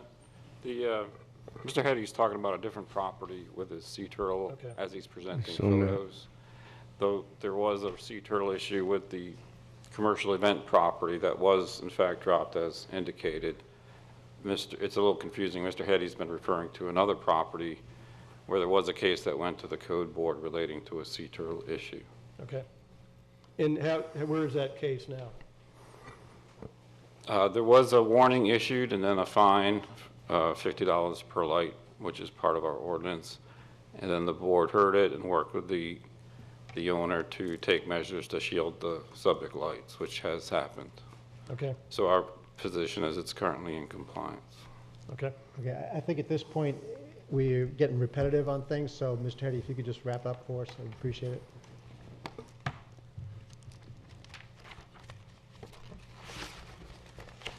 Thank you. Move on to public notice items, notice of scheduled hearings. I'll ask Mr. Reingold to read those. Thank you very much to those in the audience and those still watching at home. We have two public notice items. First is a notice of a scheduled public hearing for October 11th, 2016. This is consideration of amendments to land development regulations, chapters 901, 911, and 971 to establish regulations for medical marijuana treatment centers. This is legislative in nature. Additionally, on October 11th, 2016, there is an application for a certificate of public convenience and necessity for a Class E1 certificate from Stellar Transport to provide wheelchair and non-emergency stretcher transportation originating in Indian River County. This will be administrative in nature and, again, also held on October 11th. And with that, I turn it back over to the chair. Thank you. And with that, I think this is a good time for a 10-minute break. Thanks.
Good. We'll reconvene the meeting of the Board of County Commissioners. We'll move to county administrator matters. Mr. Brown.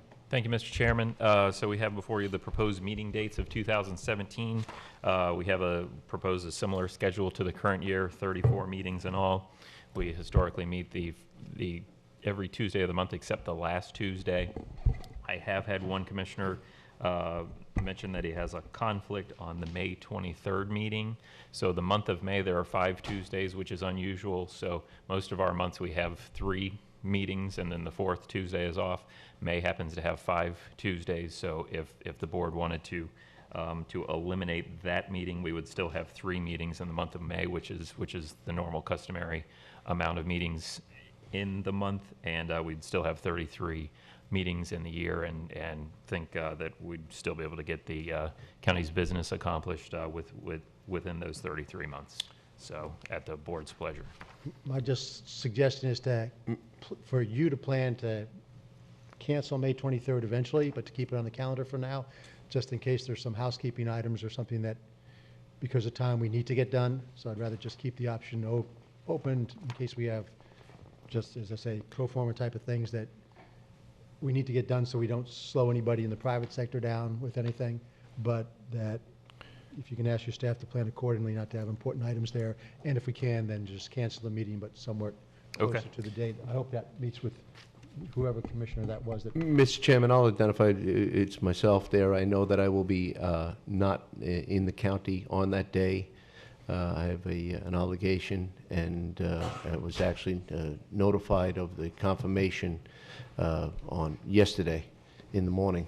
So I'm good with us not having them, speaking just for myself, and I certainly won't be chairman at that time, so I'm perfectly happy not to have that meeting at that time.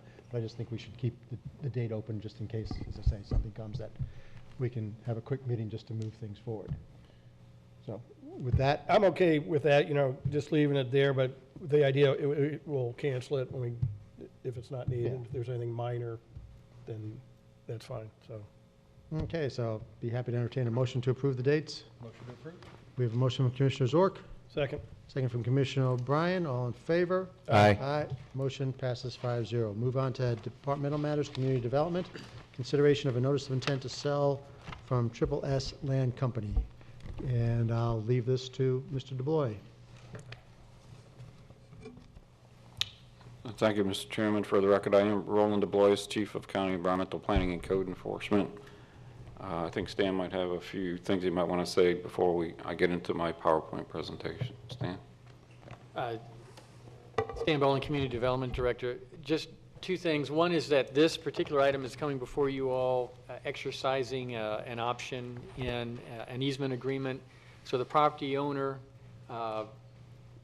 has to notify the county in the event that he intends to sell the fee simple title to the ranch that the county has a conservation easement over. So this is kind of going through an exercise, so to speak, that needs the board's action on it.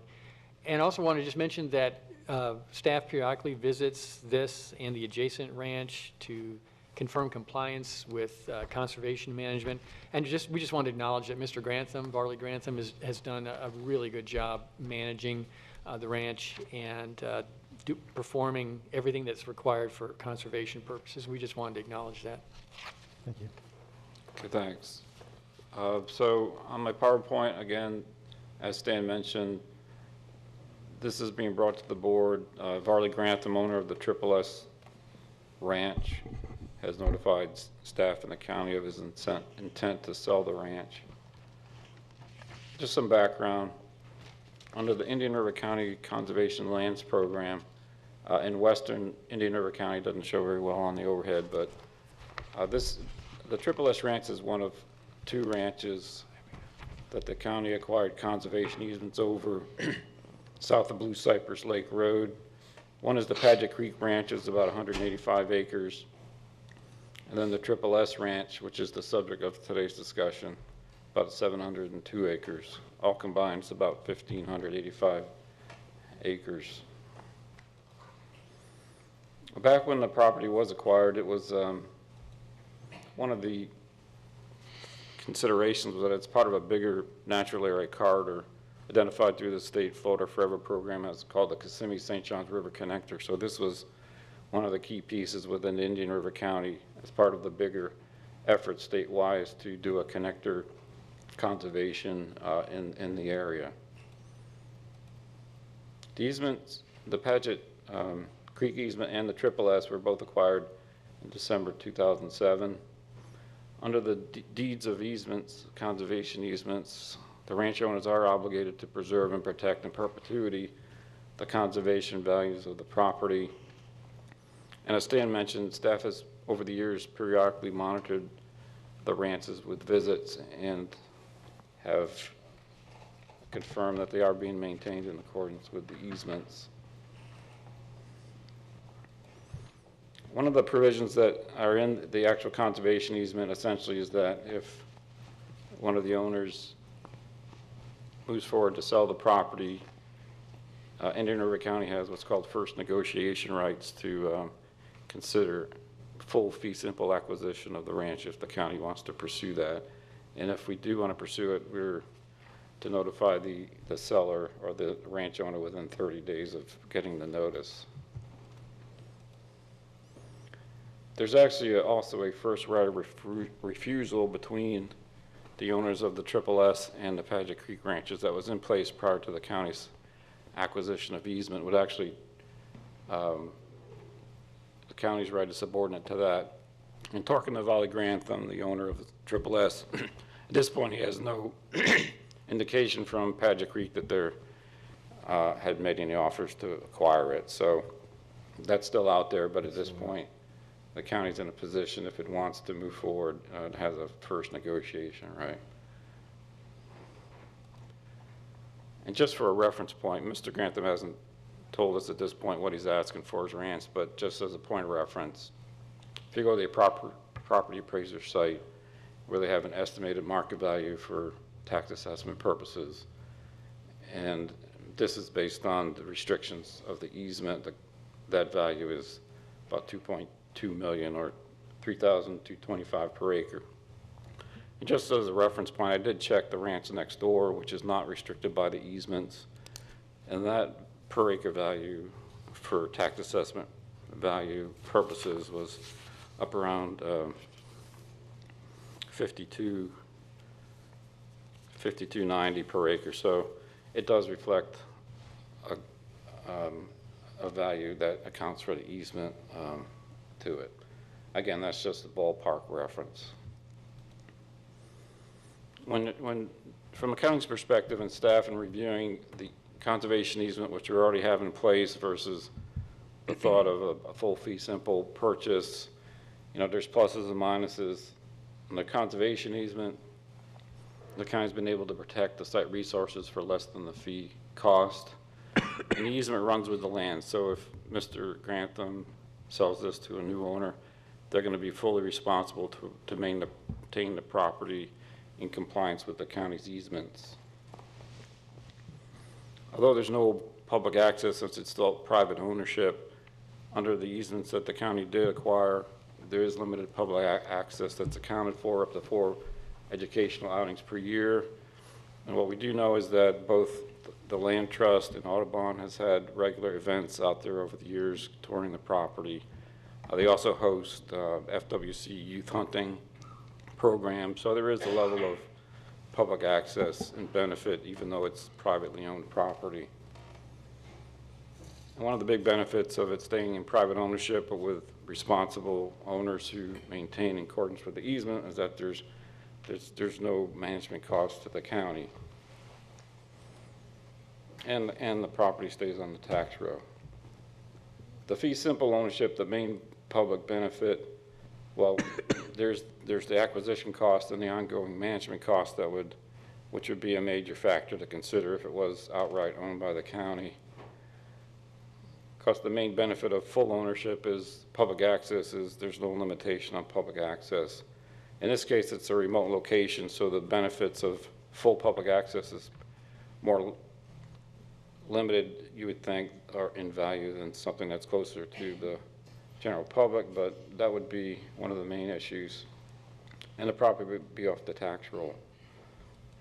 All in all, staff's position is we would recommend that the board refrain from considering or exercising its first negotiation rights to acquire the property, and just notify Mr. Grantham that we're interested in just steady as she goes, maintaining the easements, but not in fee simple acquisition of the ranch.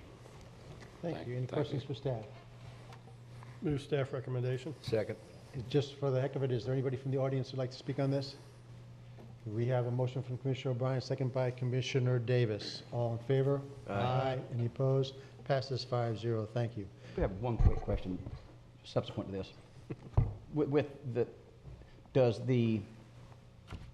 For the next owner now, does the requirement for the first right of refusal, is that considered to have been exercised, terminated, and no longer valid? That's my understanding. This would be that.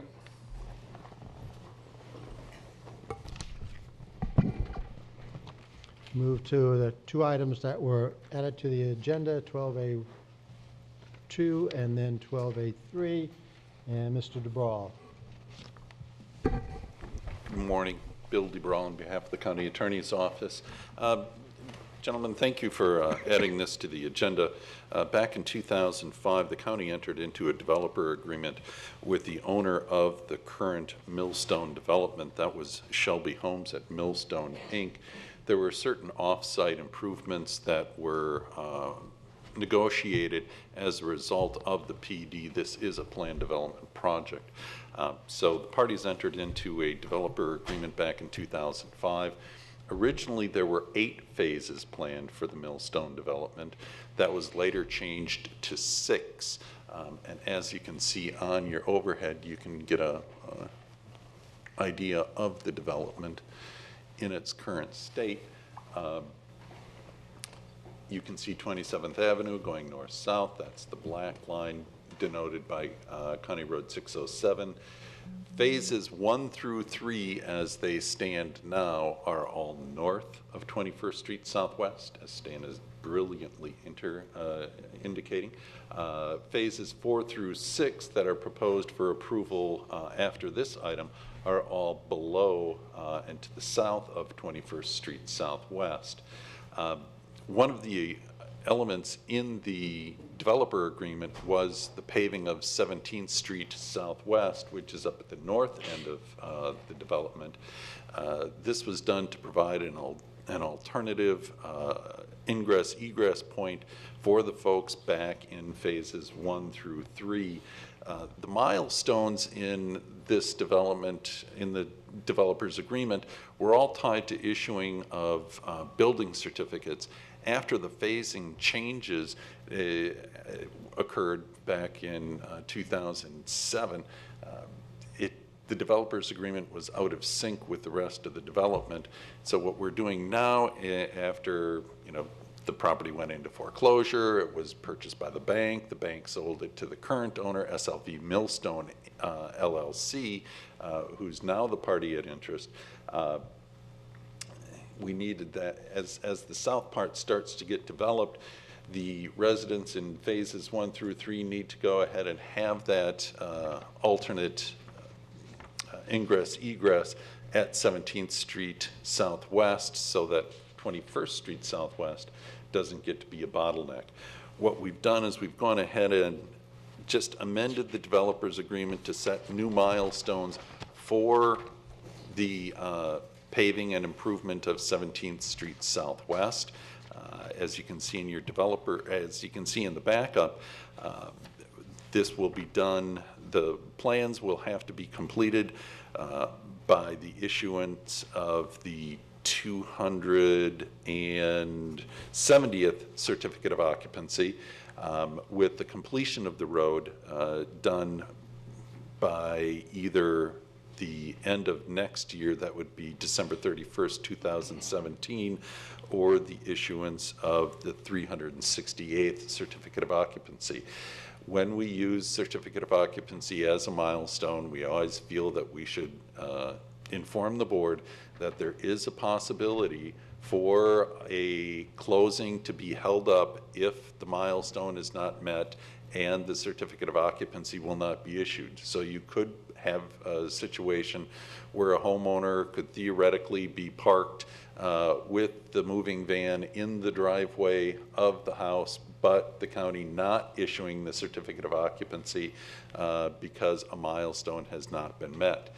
Certainly, the developer has made assurances to staff that this will not be an issue. And also in the developer's agreement in the First Amendment, what we've done is we've put a little clause in there that if the developer is making satisfactory progress in the construction of the improvement, that we will allow them to go forward after the issuance of the 368th certificate of occupancy, or later than December 31st, 2017, just in case of like a weather event, shortage of asphalt, who knows what the future might bring, but that clause has been inserted in there. So staff's recommendation today, and I want to do one more thing.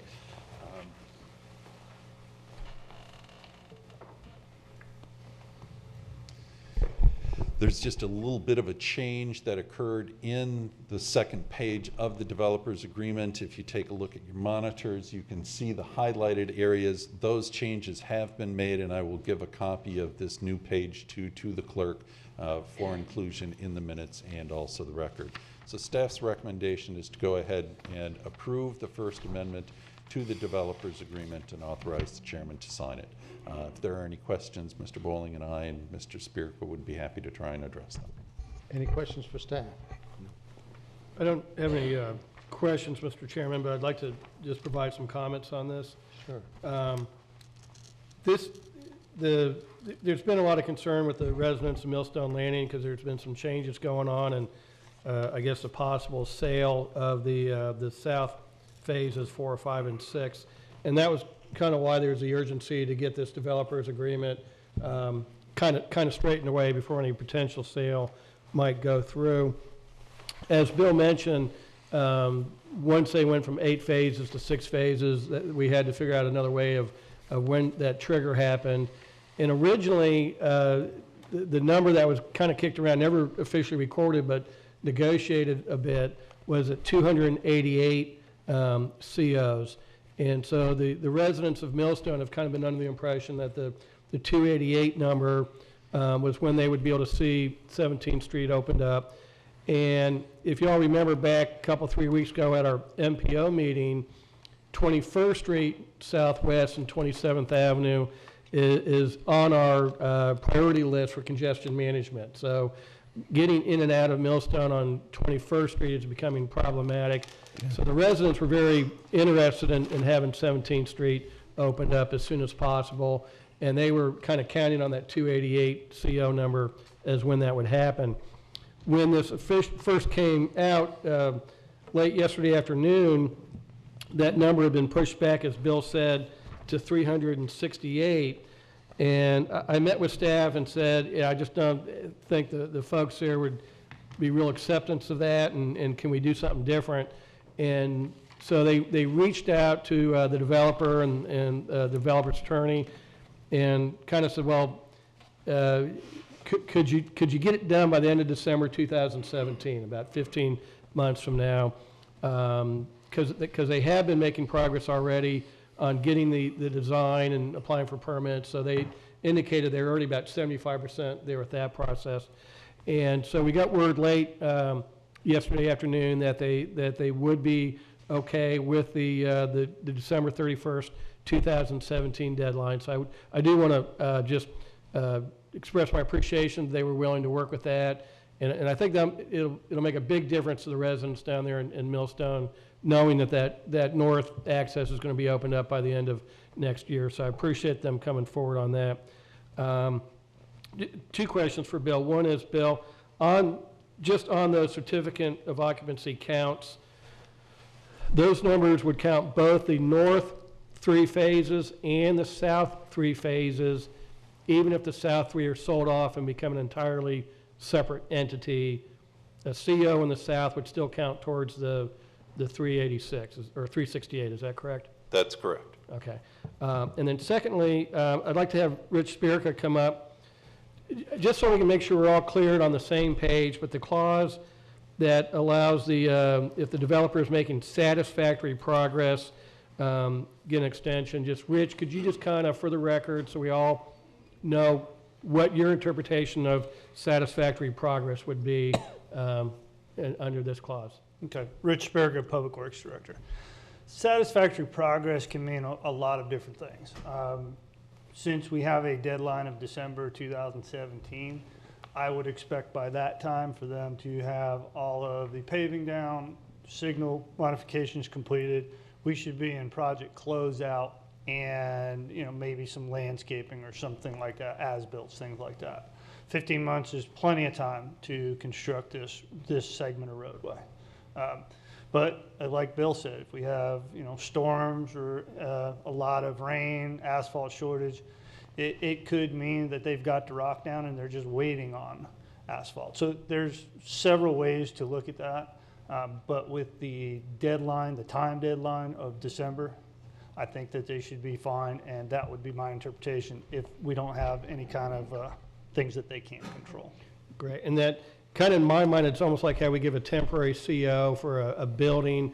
If there's a shrub missing or an oak tree too short, we give them 30 days to get it corrected, and something similar to those lines, that it should be substantially complete other than some extenuating circumstance beyond everybody's control. Basically, yes, by December 31st, 2017, we should have beneficial occupancy, which means that the road is operational. Okay. And we should be just planting shrubs, doing asphalt, or doing, as-built, things like that. But I expect that the road be up and operational by the end of December of 2017. Great, thank you. And just, Mr. Barquette, your representation, your folks are good and understanding of what Mr. Spirica just outlined? Yes, we've discussed that before. Actually, we appreciate all the cooperation we've received from the staff. There were some complicating factors in this, and I think there was a lot of good give and take, and my client is satisfied with the result. Okay, great. Thank you, Mr. Barquette. Mr. Chairman, I don't have any other questions or comments. Thank you. Thank you. Commissioner Zorc. Yes, thanks, Mr. Chairman. Rich or Stan, is there any non-right-of-way developer right-of-way needed to complete any of the improvements that we have to go procure from a private party? No. Okay. There are not. Based on what I've seen for the 75% plans, we should be just fine with being able to construct this roadway. Okay. I'm sorry, isn't there some right-of-way needed from the Turtle Creek project for one of the intersections, for one of the? They have, the design currently is sufficient to bypass that corner piece that we do not have. Okay, well, just for the record, I'm not sure that my engineer agrees with that, but I mean, if that's the case, that's the case. But I just don't want to go on the record saying we agree with that, because I'm not sure that we do, but. No, Bruce is correct. There is a small sliver of property that we would need for the right turn lane. I stand corrected. Thank you. Okay, I stand corrected. The southbound right turn lane would need a small sliver of property from Turtle Creek. That will not severely impact what we can do at that corner. We just couldn't build that at the time until Turtle Creek comes in, or they have either donated or we've purchased that land, but it's not a significant impact to the intersection improvements themselves. They can still put the signals in, they can still put the entire west leg in. We can even put about 100-foot taper in, but we just can't build the total right turn lane at that point because of the Turtle Creek. The Turtle Creek would need to provide us with right-of-way, or we need to purchase it. So I stand corrected. Okay, so in the existing developers agreement,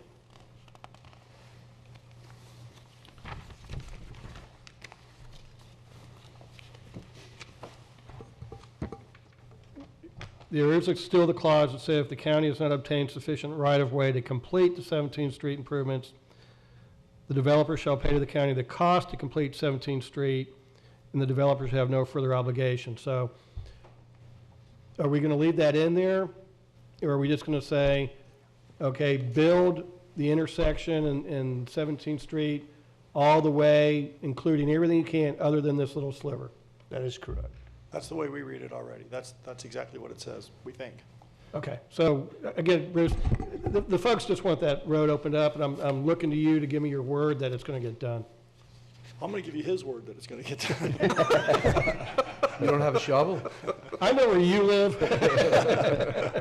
But, Commissioner, that's certainly the intention. But again, if for some reason the county hasn't acquired that last sliver of right-of-way, then the developer said, we'll just pay whatever we can build, we'll build. What we can't build, we'll pay you for.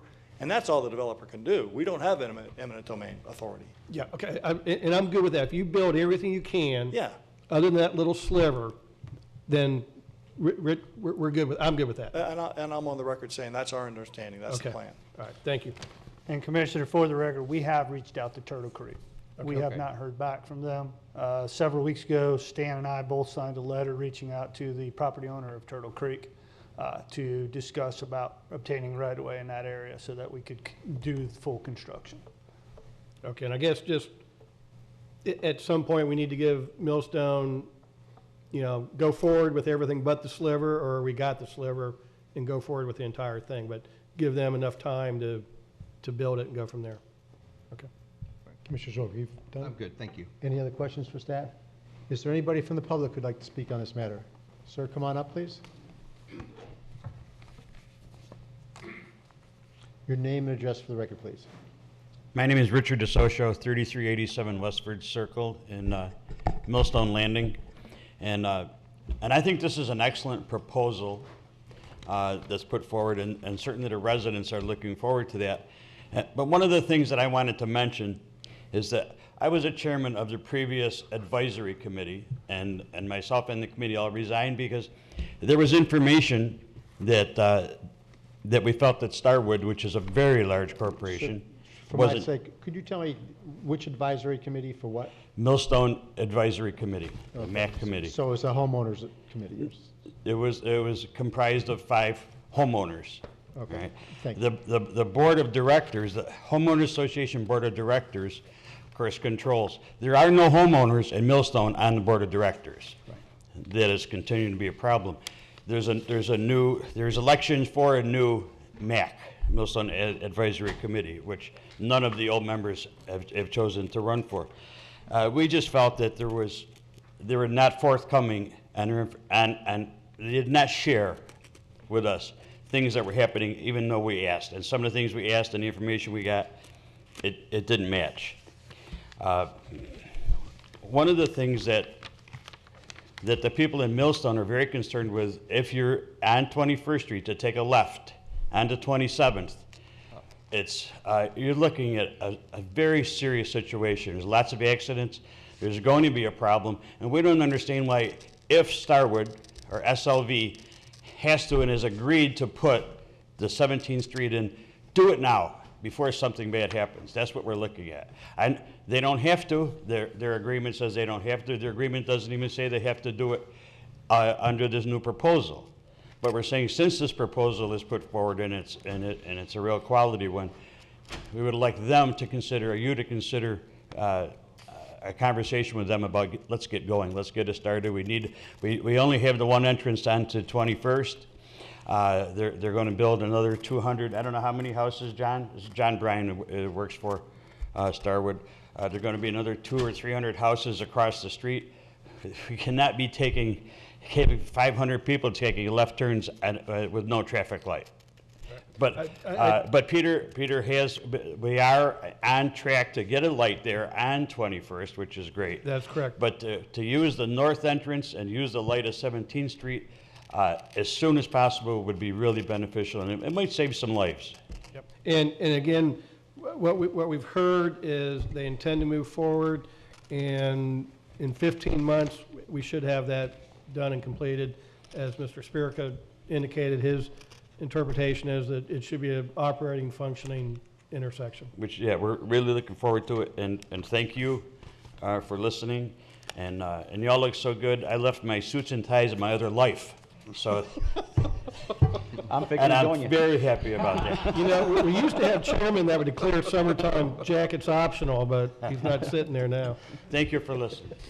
Yes. Thank you. Anybody? Mr. Chairman, just one other thing. This is the first bite at the apple, so to speak. There will be another amendment or a series of amendments, hopefully it's just one, to the developers agreement to bring all of the project milestones into sync with the required improvements.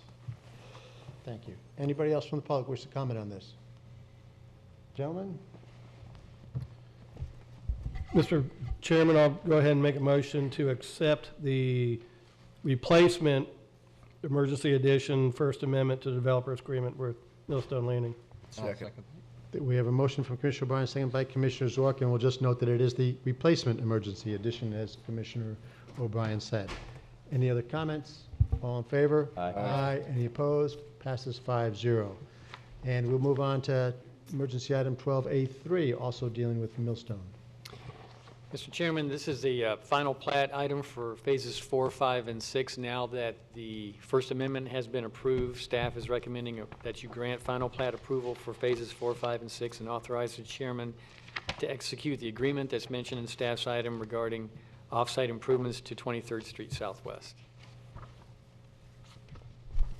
Anybody have any questions? Stan, we'd asked yesterday that there's only going to be an emergency access on 23rd.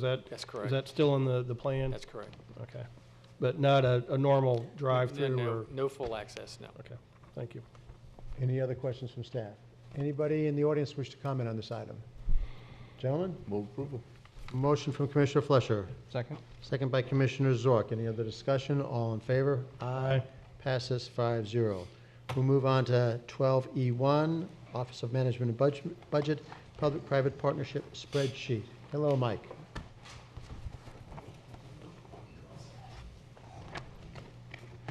This is today's most exciting item. It does have the best spreadsheet in the backup, so anybody who hasn't actually seen it ought to call up the agenda on the computer.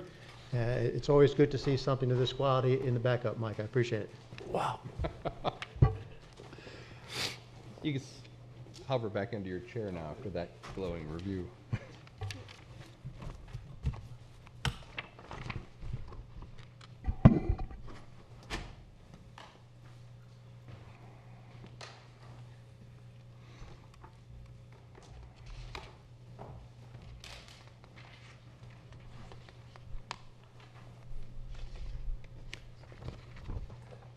Stay calm, Mr. Jim.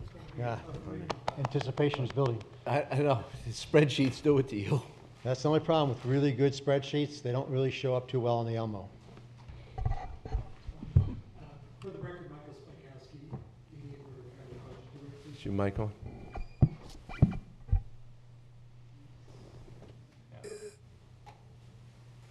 There we go. Again, for the record, Michael Smikowski, Indian River County Budget Director. On June 7th, 2016, the board gave policy direction to staff to develop a spreadsheet in which a 10-year pro forma was suggested to calculate costs of public-private partnerships or proposed land acquisitions that would be considered by the county. However, the board discussion during that agenda item also focused on intangible values of proposed acquisitions to address things such as environmental education, ecotourism, outdoor recreational opportunities, all of which are an important part of marketing Indian River County as a tourist destination. So included in the agenda item is a blank spreadsheet to identify issues such as tax revenues that would be lost in the event of a public property being purchased by government, thereby taking it off the tax rolls, any user fee revenues associated with any acquisitions, initial costs of acquisitions, and maintenance costs running out multiple years so that the board has a good handle on the full cost, not only of the year one cost of acquisition, but the ongoing commitment that once you buy a property, there's recognition that obviously you have to maintain it. In general terms, the spreadsheet was designed to be generic in nature. However, we take liberty as we move forward. It can be modified to address any unique characteristics of any individual transaction that the board might be considering. There's a sample spreadsheet for the Oyster Bar Marsh that addresses the initial costs of design and construction and ongoing maintenance costs associated should that trail be added to inventory. And then finally, there's also a Word document summarizing the acquisition costs in a verbal form, recognizing that, well, some folks kind of have a particular affinity for spreadsheets. Others may have a greater affinity for words in paragraph form. So we've tried to address both, and that would also provide the opportunity to address the intangible benefits that the board discussed when they gave the original policy direction to staff on June 7th. So then the staff proposal is that we would use this moving forward associated with any proposed land acquisitions or public-private partnerships that the board might be considering to outline those costs in a kind of a standard format, and that staff would use that and incorporate that into any future agenda items related to public-private partnerships or, again, any proposed land acquisitions. Thanks. And I know that when it comes to spreadsheets, everybody's an expert, so I need to give my one suggestion. Yes, sir. I really believe that there needs to be a line for renewal and replacement. While in the first couple of years of anything, the first couple of years of this, it's going to be nothing, but with the number of parcels that we have, and you can see it now, and given that when we tightened up over the last years of the Great Recession, we can see a lot of deferred maintenance, and we're just starting to catch up with this. I think we underplay the real cost of some of these things if we don't have a line in there. I don't Yes, think sir. it would stop us from doing anything, but I think realistically, that cost on an ongoing basis would probably be, for all our properties, $100,000, $200,000 a year minimum. And I don't want us, and that's more than our annual total budget right now for conservation land, so. And a good example of this being a tool in the future would have been if the future board would have voted to fee simply buy triple S that we already had the conservation easements on. The sheer cost of maintaining that ranch would be something that this would really come in handy on for people to make an educated decision on. So, Okay. That's my only suggested No, change. that is a good suggestion, sir, and we'll incorporate that into the spreadsheet. Commissioner Thank O'Brien, you. did you have any? I do, Mr. Chairman, thank you. When we first brought this up, I had mentioned, it's only going to show one side of this, and just the cost side. And even in the narrative, there's a couple sentences on the intangible benefits. And I realize those are very hard to value and put in a spreadsheet. Like how much the fact that we do have these ecotourism opportunities, how does that translate to tourism and people moving here and bringing businesses here? And those, to me, are all the positive sides of this, but aren't quite reflected in the spreadsheet, which just kind of shows the cost of things. So I just still would like to make sure we consider that there are benefits to this that may not be as tangible that we can plug into a spreadsheet, but Commissioner Fletcher, your Tourist Development Board, you recently heard how we had a whole host of writers come visit the county and write about ecotourism and the benefit that provided to us for publicity and bringing folks in here. And those things are hard to put a dollar amount on and factor into a spreadsheet, but I think it's critical that we keep that in mind when we do look at these and use the spreadsheet as a tool going forward, that there's a other side of this balance sheet as well. Yes, sir, and that, again, was The narrative. premise supporting including a Word document as well, and not just focusing on raw numbers, that there are other truly intangible benefits that are a component of any decision you would make in any land acquisition decision. And actually, I think this present board understands that very well, and I haven't seen any hesitation to go forward with any reasonable thing, so I think we're good, and I don't think that will change soon. Commissioner Zorn. Yes, thank you, Mr. Chairman, and thank you for taking my original concept of looking and valuing when we partner with groups. And I want to thank the Land Trust for their continued initiative to bring these joint type projects forward to the county. And I think it's good for us to know, just sort of when somebody, and I'll use the example of the city leasing us the bus hub on 17th Street. It's $1 a year, but oh, by the way, we have to pay $300,000 to get water and sewer and other things to the site to make it kind of those behind the scenes costs. So on our projects going forward, I think this will be just a good tool to run through so that and it won't be exact, it won't be to the penny, but it'll give us a good idea of what we're getting into on private-public partnerships, and I hope we see more of these in the future, and this is just a transparency tool.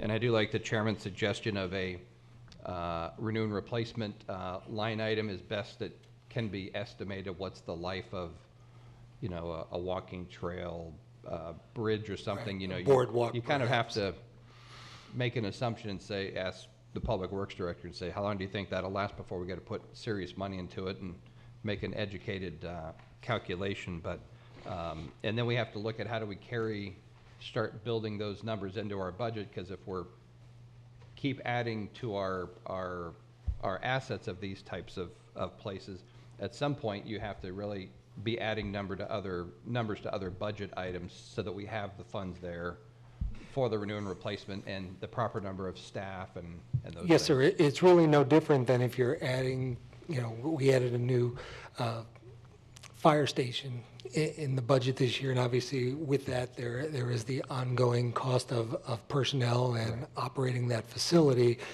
Acquiring land, with it comes ongoing maintenance costs as well, so it would not be altogether different than any capital improvement element related, that you're building due to new growth. It's really not that different. You still, it's now in inventory, and you have the ongoing maintenance costs associated therewith. Any other questions of staff on this one? Gentlemen? Well, I'll make the motion if you'd like to second it, Mr. Chairman, since you're the spreadsheet. I'll be just so happy to second another spreadsheet. Thank you, sir.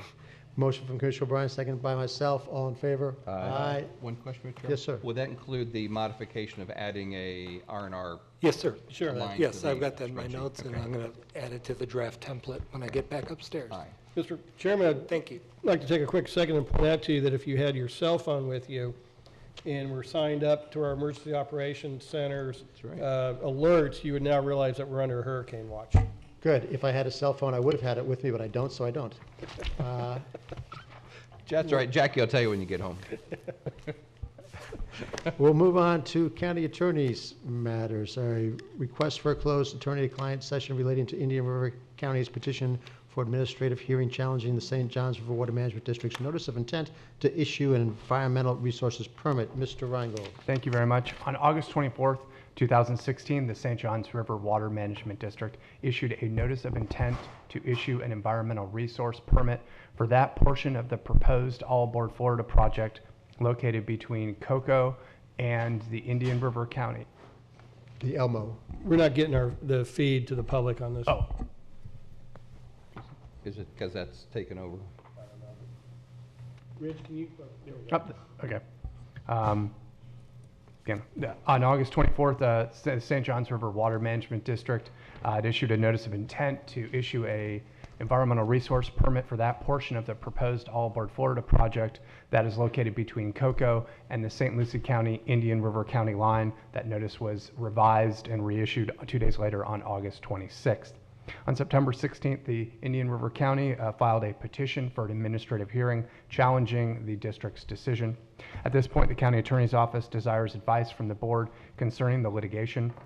Therefore, I am requesting a closed attorney-client session to occur at 10:30 a.m. on October 18th. The purpose of the session will be to discuss settlement negotiations and strategy relating to litigation expenses. The attendees to that session will be the county administrator, the county attorney, the board, and a court reporter. Thank you very much for your consideration of this matter. Gentlemen. Move staff recommendation. Second. Motion from Commissioner O'Brien, second by Commissioner Fleischer. Any other questions or concerns? All in favor? Aye. Passes 5-0. Mr. Reingold. Thank you very much. Our last item. On August 16th, the Board of County Commissioners had authorized the county attorney's office to review the county's right-of-way ordinance in light of the U.S. Supreme Court's decision in Reed versus Town of Gilbert concerning freedom of speech rights under the First Amendment of the Constitution. Regulation of speech that is content-based is presumed to be unconstitutional. However, content-neutral regulations are subject to a more lenient standard of review on a challenge. Currently, Section 312.06 of the Indian River County Code of Ordinances prohibits begging, peddling, soliciting, and canvassing in the right-of-way other than on a sidewalk. This language focuses on the type of speech being conducted in the right-of-way and thus could be subject to a strict scrutiny review by a court if challenged. Based upon the board's authorization, the county attorney's office has revised the language to focus more on actions such as distribution between passengers, drivers, and people in the rights-of-way, as opposed to focusing on the type of speech. This is a type of form of regulation that has been upheld in the courts since the Reed decision came out. County Attorney's Office requests that the board authorize the County Attorney's Office to schedule a public hearing concerning the draft ordinance and turn it back over to the board for any consideration by this board or any member of the public. Thank you very much. Gentlemen. Just a question, Mr. Chairman. Dylan, this doesn't address if somebody just standing there with a sign then. They have to be exchanging something, or? That is correct. What we're focused on is the transaction or passing something between a driver and a passenger and the person in the right-of-way, going back and forth. If someone's just standing there saying something, then the saying of something is not going to be regulated. So sometimes I know they have like a fundraiser where they have booths at intersections and people put money in there. Is that an exchange? Well, if there's a distribution or a exchange of something between the driver or the passenger in the car and the person standing in the right-of-way, then that would be in violation. So if there's some action or transaction between. So we're just focused on the transaction as opposed to what's being said. So Salvation Army selling red posies. Here, you put some money in a bucket and you hand them the posy, that would be illegal. It was in the right of way. That would- In the right-of-way In the or- right-of-way, Yeah. that is correct. And my understanding, the justification of that is because it impacts the health and safety of the...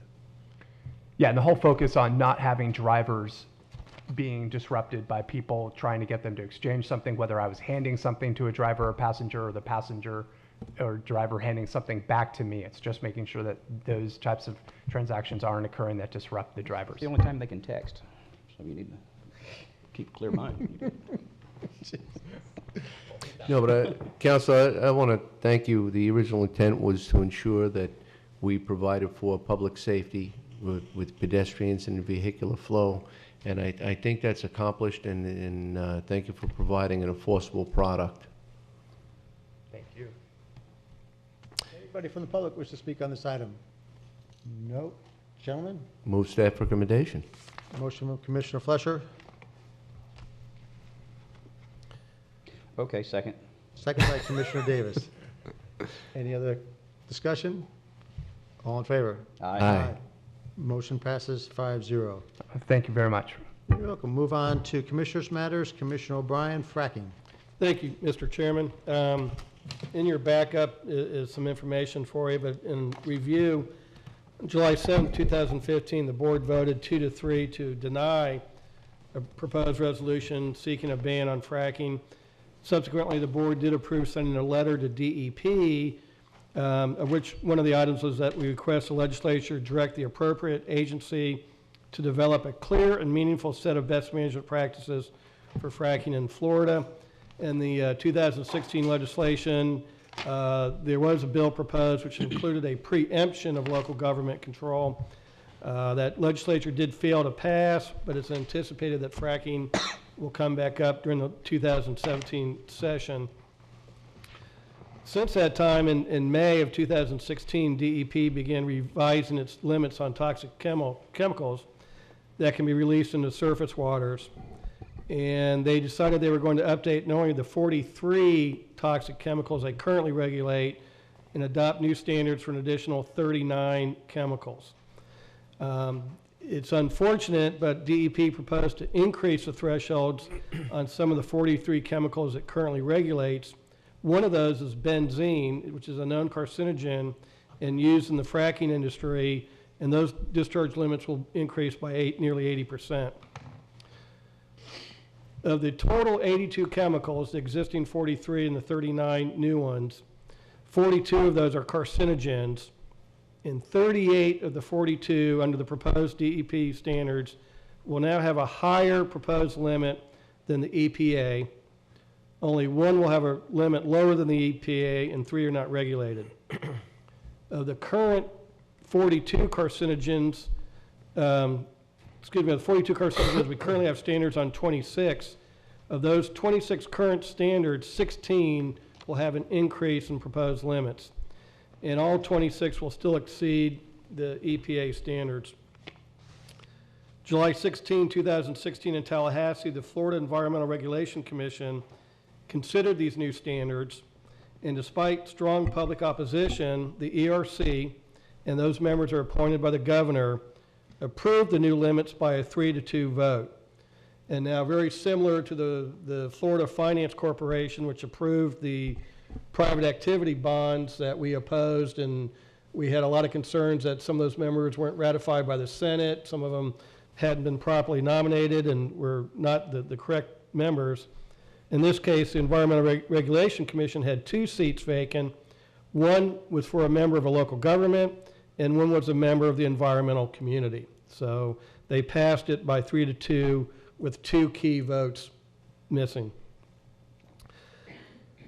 So, given the increase in the limits of allowable discharges of toxic chemicals into Florida's water, and some of which are used in the fracking industry, it's my opinion that this board needs to take additional steps to ensure the quality of our drinking water and the safety of our citizens. And according to community development staff, a fracking application would fall under our mining regulations, and any fracking project would only be required to go before the Planning and Zoning Commission for just a site plan approval, no other regulation. So based on that, and based on the fact that I believe we need to do more to protect our citizens and our drinking water, I'm requesting the board take action on the following 2 items. One, that the board pass a resolution calling for the banning of fracking, hydraulic fracturing, and any other related process in the state of Florida, with copies sent to the appropriate legislative people. And second, that the board direct staff to develop either land development regulations or an ordinance that would in effect prohibit the process of fracking, hydraulic fracking, and any other related process in Indian River County.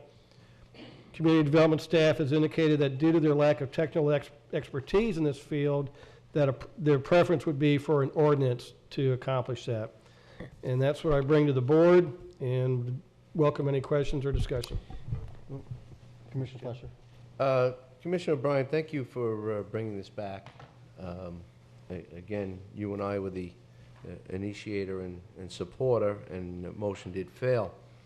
But, you know, I just wanted to bring up an interesting point. Perhaps maybe we all know a little bit more now, but just on the very virtue that if you took a quart of benzene and poured it on your property and it was identified and discovered, do you know what you'd have to do to address it? The dirt would have to be removed, it would have to be burned, and there would be fees, fines, and penalties because you poured benzene on the top of the surface of your property. And here, we're looking at a practice that will inject hundreds of gallons of benzene into what might be the aquifer.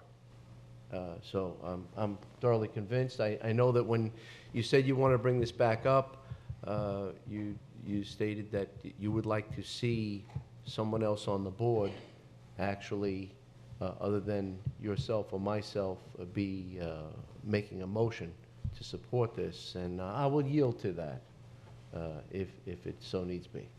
Thank you. I've got just one question, and again, this is because, I mean, I think it's unfortunate that we're even dealing with this, and I understand, though, that we often have these agencies that don't seem to do what they're supposed to do, and again, the part about the 2 members that should have been on the board not even being there. So, I mean, for myself, I just hate voting on things that I know really nothing about or nothing meaningful about. But is there any actual chance that anybody would frack in Indian River County? Anybody's, I mean, I've heard that there's not, I'm just. Yeah, Mr. Chairman, that's a good question. My honest opinion is I think we're probably a low risk. And I understand that doesn't even matter. I mean, to me, the biggest issue is the administrative state and the failure. And for me, I'm just not sure what's the best way to deal with this is.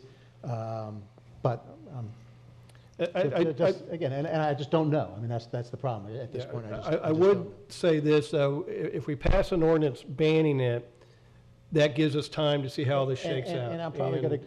That we could always change it if at some point in the future we have more information, but this at least will put a protection in place now. And I understand that, and I'll probably vote for it and wonder whether it was the right thing. Again, it's the right thing to always protect the environment. Whether this is the right way to do it, I just don't know. And I think it's very unfortunate that with an agency like the DEP, with the water management districts, and with everything else we have in the state of Florida, that it's left 5 guys up here who really don't know too much about the subject to be taking a vote on it. So I think that's Mr. Chairman, I would say I'm not aware of any current fracking application or any operation, so no one's going to say, hey, you're taking away my jobs or anything. And I'm good with that, and I don't think we'll ever have it here. So again, to me, the idea of the people who should be doing it aren't doing it, I find very disappointing. And we've tried that, and so that's why I brought it back. Thank you. So I'm going to. Oh, I have a couple questions. Sure. I think there's some people in the audience. Well, that's what I was going to do next. Oh, okay, and then I'm sure I'll have some questions after they're done. But You wanna piss if you them pull together? up, first I should like to say, who is not for clean water and clean air? If you pull up benzene, you're gonna have to empty your garage, half of your kitchen, and half of the household products that you use, because they all contain benzene. I don't see anybody banning hundreds of household items because of the change in the rule. I didn't realize how many screens you can scroll and scroll and scroll of how many things contain benzene in it. But let's hear from the folks, then I'll have some, are they with the, We'll ask them when they get Waterkeeper up. Alliance? Okay. I guess we'll just ask the general question first. Okay. If there's anybody from the audience who wishes to come up. And if you could, go ahead and give your name and address for the record, and just for Hi. the heck of it, if you represent any organization, the name of that organization. No, my name is David Kearns. I'm a representative of Brevard County. I'm at 668 Dunbarton Circle, Northeast Palm Bay, Florida. I've got a degree in geological oceanography from Florida Tech. I'm a member of the Realtors Association of Indian River County and the Space Coast Association of Realtors, so I'm a realtor. This is great discussion. One thing I would just point out to Commissioner Zork is that you're not drinking any of these chemicals, and don't know that. these chemicals would go directly into the surface waters of the state of Florida. So you'd be joining more than 57 counties and cities that have signed on to ban or otherwise oppose fracking in the state of Florida. My background, geological oceanography. We're talking about injecting harmful chemicals downhole in order to elicit a response from the ground, which is to shake the ground, and the natural gas flows back up. I've been opposed to fracking. I'm also a candidate for Florida House, full disclosure. But I've been going up to Tallahassee. I've been at all of these meetings that you're discussing. I was there in the Senate subcommittee hearing when 318 failed. And as a matter of fact, Senator Jack Latvala was one of the dissenting votes. He says, no, this is the DEP is not making sense, and they're doing a song and dance when it comes to these very serious questions. So you could probably contact him. He would tell you what's going on with the DEP. I think you're right to question what the DEP is doing. I was in the room at the meeting when they agreed to strangely allow the increase of benzene in surface waters nearly twofold. So yeah, this is an activity that's, you guys, commissioners, are supposed to be regulating public goods. From what I've seen, this is a public bad. I've done a lot of research on it, and we're talking of communities from Texas all the way up to Pennsylvania, which are adversely affected. Cancers, strange cancers are going out. This morning, just on the CNBC, Becky Quick was interviewing an official from the oil and natural gas industries, and she said, listen, there haven't been earthquakes in Oklahoma for 500 years. All of a sudden, we're getting 1 or 2 a day. So this is an activity which is inherently bad. And what you don't do is you don't regulate an activity that's inherently bad, you ban it. Florida's limestone, as I said, so it's porous, brittle, soft. It allows the transmission of water. So the water doesn't know whether or not there's fracking in Indian River County or Brevard County. The water will flow wherever it flows. Were applications in southern Volusia County, which is pretty close. Across the state, there is exploration going on for fracking. The water will transmit where it goes, and once you poison one section of the water, you're going to be poisoning all of it. So I just applaud you for taking this measure and to add your voice to the chorus. And during this next legislative session, hopefully what we'll be doing again is bringing up the idea is we ban this. Florida is uniquely unsuited for this activity. If any place in the country is uniquely unsuited for it, God couldn't have created a place more uniquely unsuited for it, in that we have probably the biggest reservoir of fresh water of any state. There's more fresh water available to this state, and in the coming years, water is going to be hugely important. So please, I applaud you for bringing this up. I thank you for bringing this up, and I hope you do the right thing and ban fracking in Indian River County. Thank you. Mr. Chairman, since he's a geological expert, maybe I could ask him a few questions. I've got a degree in geological oceanography from Florida Tech, That's Bachelor more of than I Science. have, so. Okay. Shoot, I'll do my best. I didn't bring a geologist with me, but I'll do my best. So what is your opinion on deep injection wells for sewer plants, industrial use, like we have one at Oslo and 74th Avenue. We've got one about 100 yards that way. They're all around the state. Those actually are the same problem. So are you proposing banning those as well? Well, it's not just the deep injection well after the process of fracking. We're talking about the fact that there's failures in the casements and so forth, and there's failures in the entire water column, that these chemicals mix and bubble up through the limestone. So, you know, I think Commissioner O'Brien he told you there was like 43 additional chemicals, which strangely made the list of now we need to regulate these chemicals. And these chemicals are all, you know, projected to be found in surface waters. So it's not just the deep well injection, which I think is a problem. It's also the process of fracturing the rock and the escape of these chemicals mixing as they rise produce unforeseen chemical consequences as they come up through the aquifer. So this gets into the water.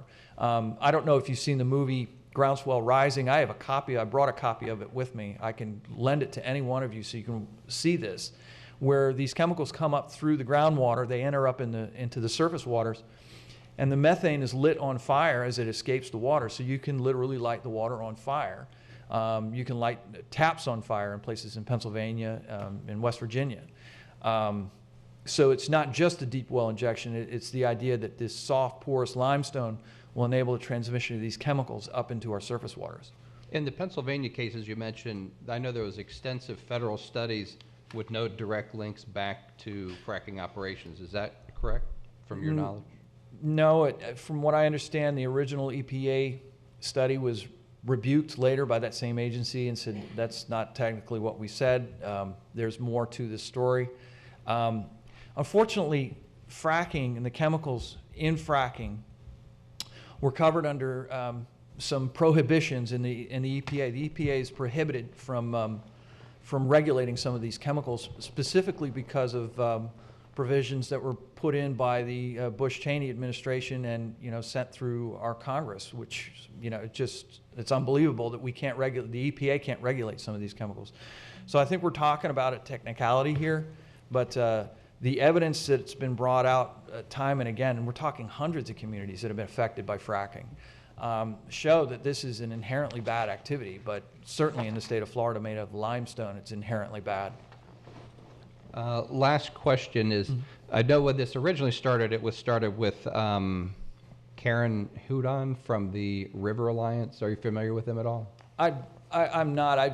You know, I'm just a citizen. I go where I need to go to fight this this particular process. I don't know Karen. Okay. Sorry. Yeah. I didn't know if she was part of today's, you know, was going to be here like she came last time, but in following the activities of them, it's not just fracking here, it's fracking everywhere. It's against the pipeline, it's against XL, it's against the Montana extension spur. It seems to be, to me, energy independence is a good thing. How you get there in a healthy, safe way is alternative energy. You have to have ways to get there.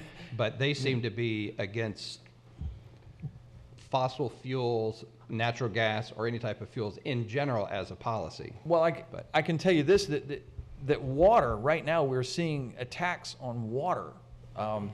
And that is really concerning, is that, you know, energy independence at the cost of what? Of drinking water.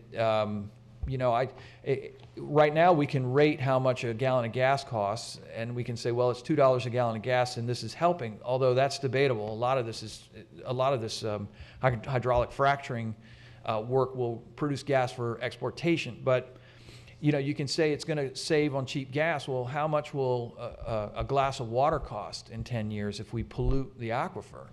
And once you pollute the aquifer, some of this stuff, you can't go back. You can't undo it. There's no primary, secondary, tertiary treatment facility that'll rub this stuff out once it's in the water. And by the process of diffusion, and once it's in one part of the state and with a good enough impact, it will be all over the state. So I think this is an inherently bad activity. We could get into the whole argument about fossil fuels and the fact that, the new revolution coming is an alternative energy, per That's force. not. It'll probably take us the wrong way. That'll probably take us in the wrong direction. Yeah. But I mean, for right now, when you're looking at drinking water and fracking and choose, I mean, I think drinking water is a public good that we need to be concerned about. Well, again, as I said in the beginning, nobody's against clean water and clean air, and how do you strike a balance? And to me, I don't know where fracking is viable.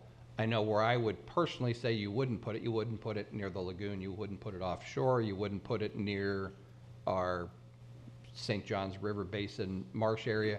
But somewhere in the county, and I know what they're doing is they're going one county at a time, chipping away to get a statewide ban, 1/67th at a time.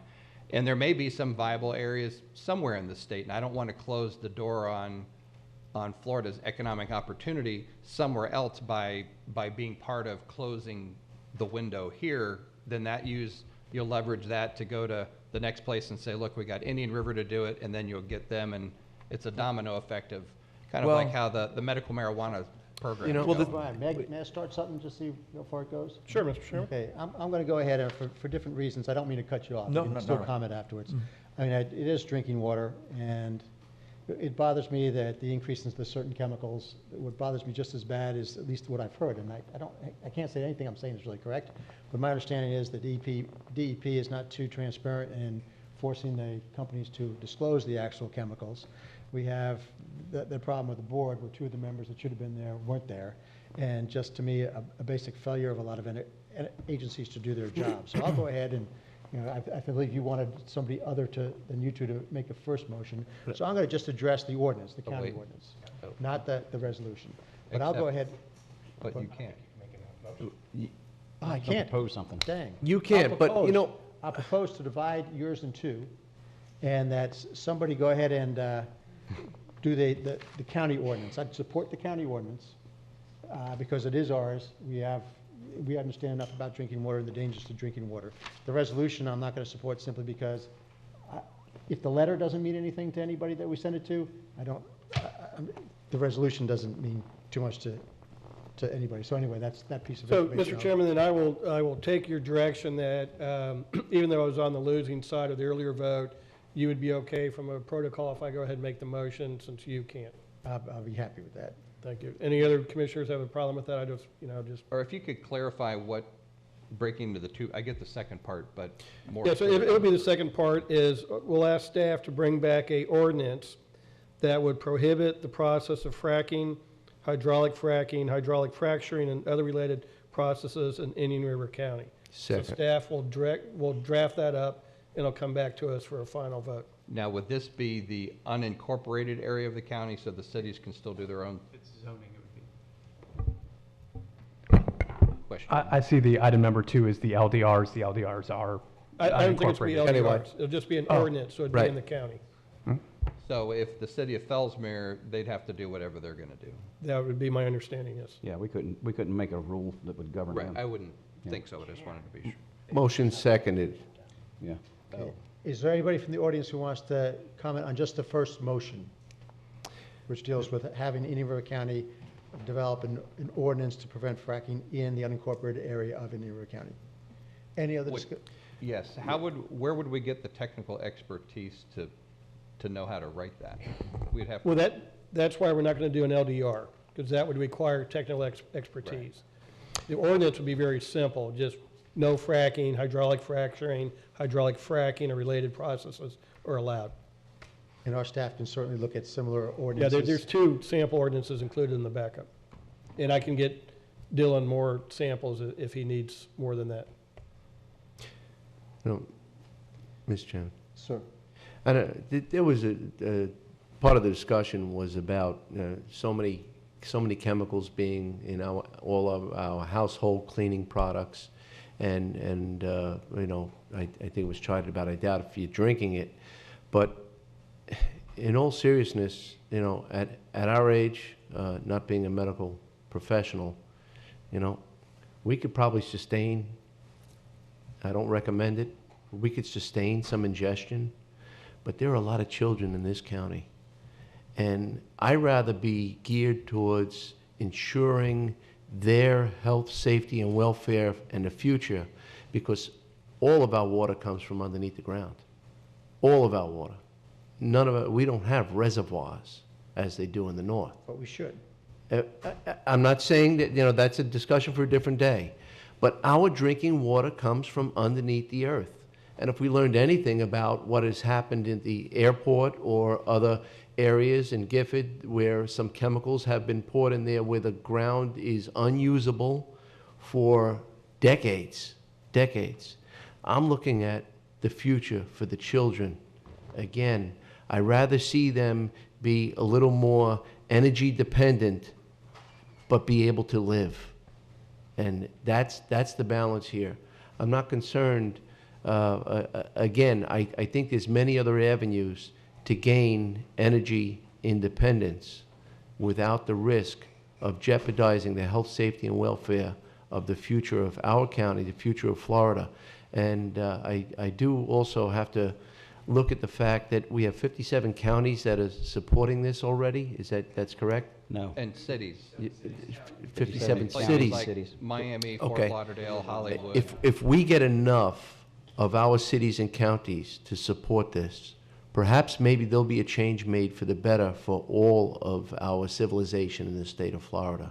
Right now, we do have an environment that is not being sought after for fracking, but even the testing initiates the injection of some chemicals that we don't need in our drinking potable water.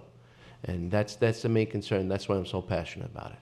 Well, and I'm the only one sitting over here that has 3 children under the age of 12, so I'm concerned about their welfare, but also concerned about the total future of their lives. And they can always get bottled water. I think INEOS is going out of business and taking the $50 million with it. And so you talk, some of those sustainable things or whatever. Solyndra too? That's one of those Yeah. energy sustainable ones. And so, Yeah, we're I mean, so I get your point.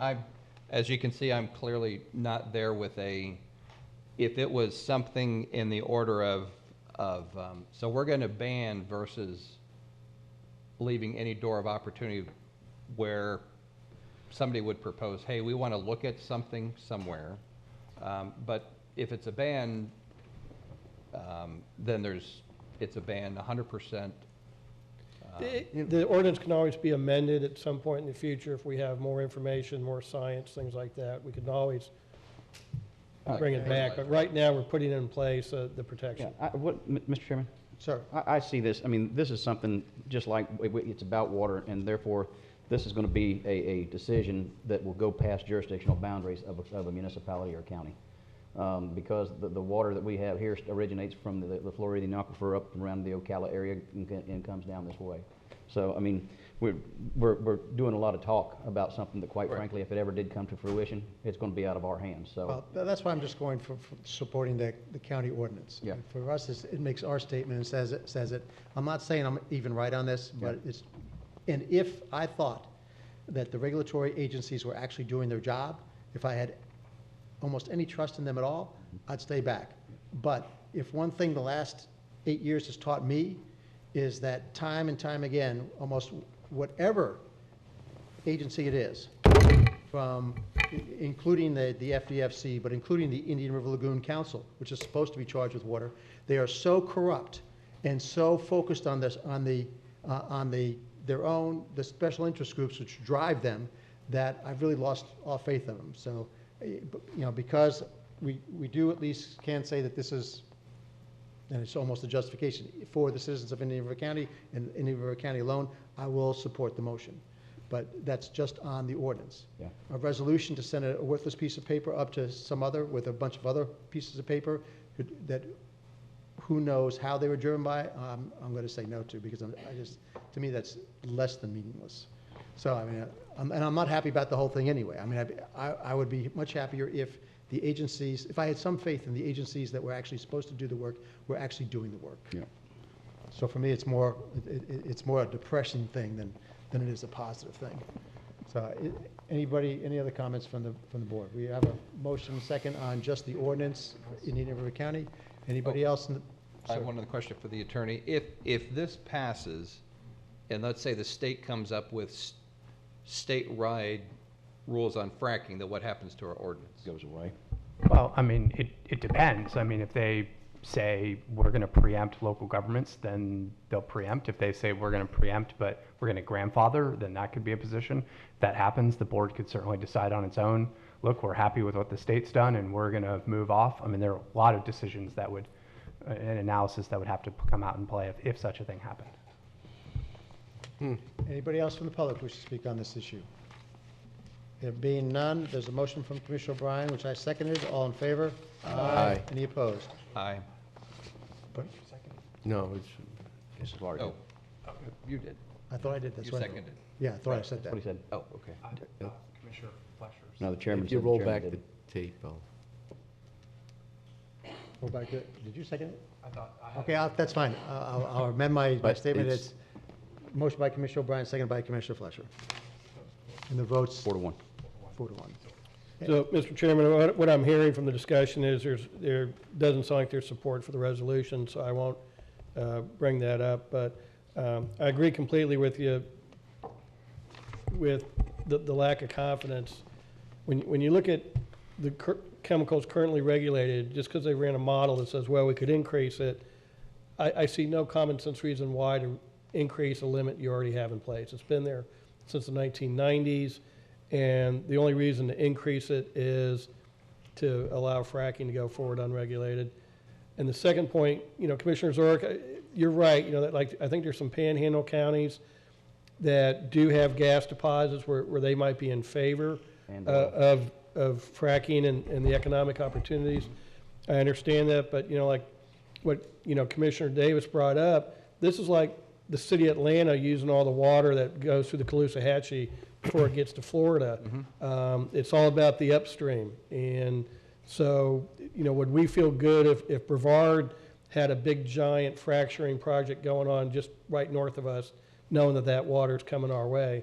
And in the same sense, I don't want us to do something that might impact St. Lucie and Martin County. Right. So, And I appreciate all those comments. And in following the anti-fracking movement, they're not just anti-fracking, it's anti. The list goes quite lengthy, and just as a principle of them using that as a tool. And they are multi-million dollar, the River Alliance, that's a $12 million a year nonprofit that, and I'm sure they are doing some good, but they're sure against a lot of things that would make our country better. And gentlemen, I appreciate your consideration of allowing me to bring this back in the debate we had, and so thank you for that. And Well, you were the only one that could bring it back. actually, not really. It's supposed to be somebody on the presiding side. On the prevailing side, yes. Oh. Which is why. So But you- there's you no had it, you just didn't information. know how to use it. Which is why.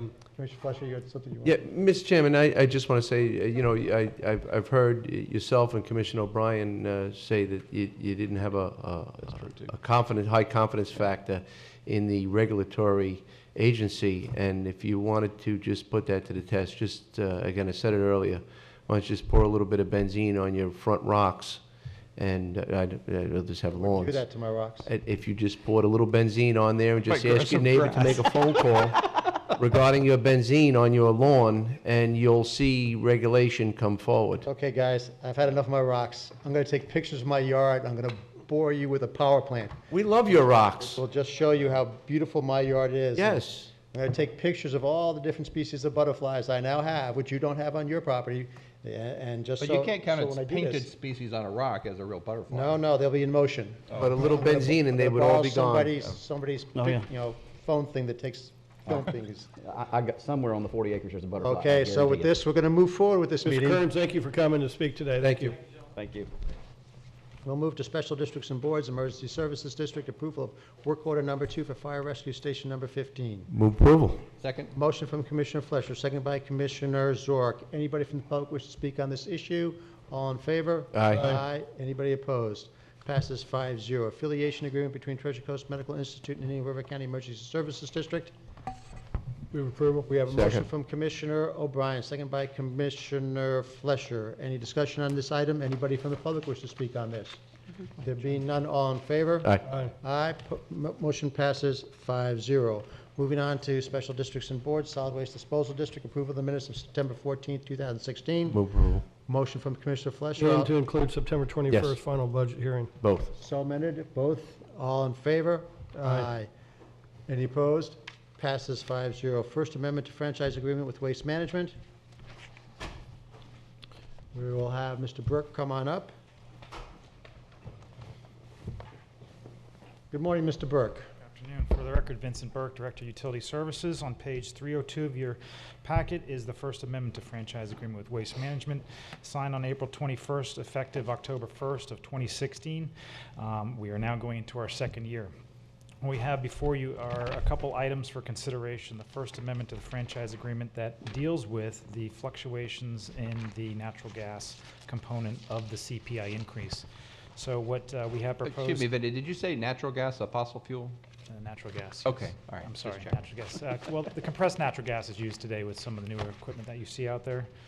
So And what's it's called proposed ring. is a reduction of the CPI increase from a maximum ceiling of 3.5 to a top out of 3%, with the understanding that there'll be no rate adjustment going into the next fiscal year from October 1 of this year until September 30th of next year.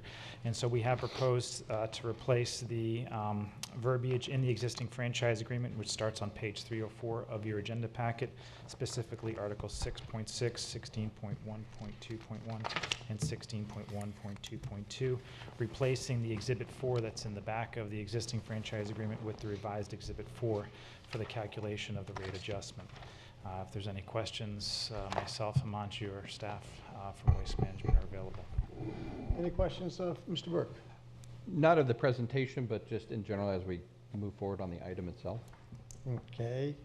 Anybody from the public wish to speak on this item? Okay, I guess we're going to move forward. Any questions?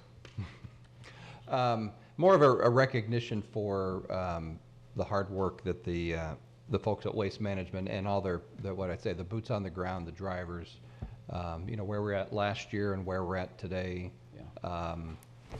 It's working extremely well. I know my personal household recycling, because of the single stream and the way it's functioning, is up, you know, 200 or 300 times percent of, or 200 or 300% increase from what my prior was.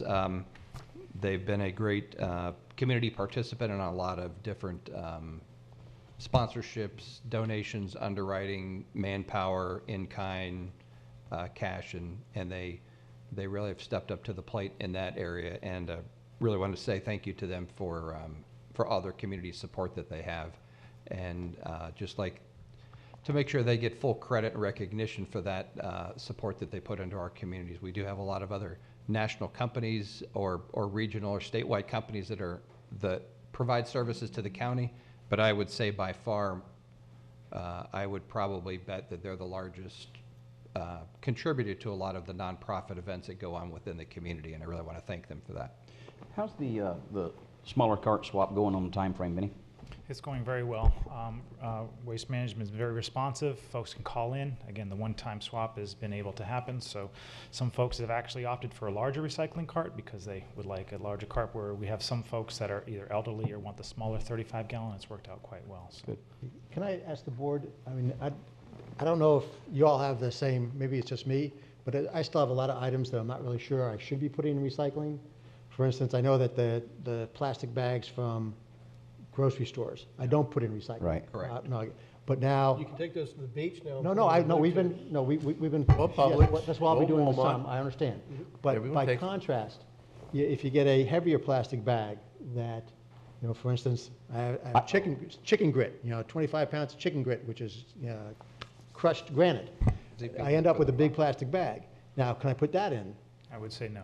Okay, well, so what I want to do is, if it's okay with the board, they're coming back quarterly, Himanshu and Vinny. I'd like to take about 4 or 5 of those items and give them to Himanshu and say, okay, as part of your report on these 5 items, because I think it will help with the education of not just myself, but with the audience. You know, So- I guess a good, and because we had a discussion about this the other day. So plastic bottles, I know, take the cap off and throw the cap away. I'm trained. But the question that I have about it is the plastic around the plastic bottles when you buy them at Sam's or whatever. And I looked on there, and it's got a little triangle thing that says recycle, so I put it in there. Now, is I that, put that into with my plastic bags that go back to the Publix. Yes. see, I didn't, because I recycled That's it, what I because did. it said But I mean, recycled on it, felt like a different kind of Need plastic. a better informational piece with a visual. Well, to- that's what I'd like to do. I mean, if it's okay with the board. I mean, And we're only doing this so we can confess during quasi judicial hearings. Yeah, exactly. Well, you know, if you look on the top of your recycling toter, it's going to have pretty good instruction. Pretty good parameters, yeah. And, you know, like the cardboard out of the plastic, I pull that out, that goes in, but the plastic goes out. It goes back to one of the vendors, Publix or Walmart or Read that, and whatever. I still got questions, and I think if I have questions. No, I appreciate that, because that means the general public has got to have questions, and we can maybe gain a few percentage points. I think one acid test is just saying, okay, if this is going through an automatic sorting machine, would it clog it up? Yeah, I understand, and so the metal caps, is that gonna clog up the sorting machine? If you have an iced tea, you want the cap off the bottle, right? Yeah. Okay, so now you have the cap. Does the cap go? But with it being metal, I throw it in there to have it recycled. I understand, but there are all sorts of things, but the plastic caps, well, are they too light for it? I mean, we put the plastic caps in a special place, and we choose the special person in, but I mean, again, I tend to, my guess is, and I'll ask Camacho this question, how much of the recycling that gets to the plant is not actually recyclable? Because people have thrown in the wrong things. Sure. For the record, Monster Mehta, Managing Director for SWID. I don't have an exact percentage for you, but anything small does fall out of the process, and it will get into the residue. But how about the wrong type of materials?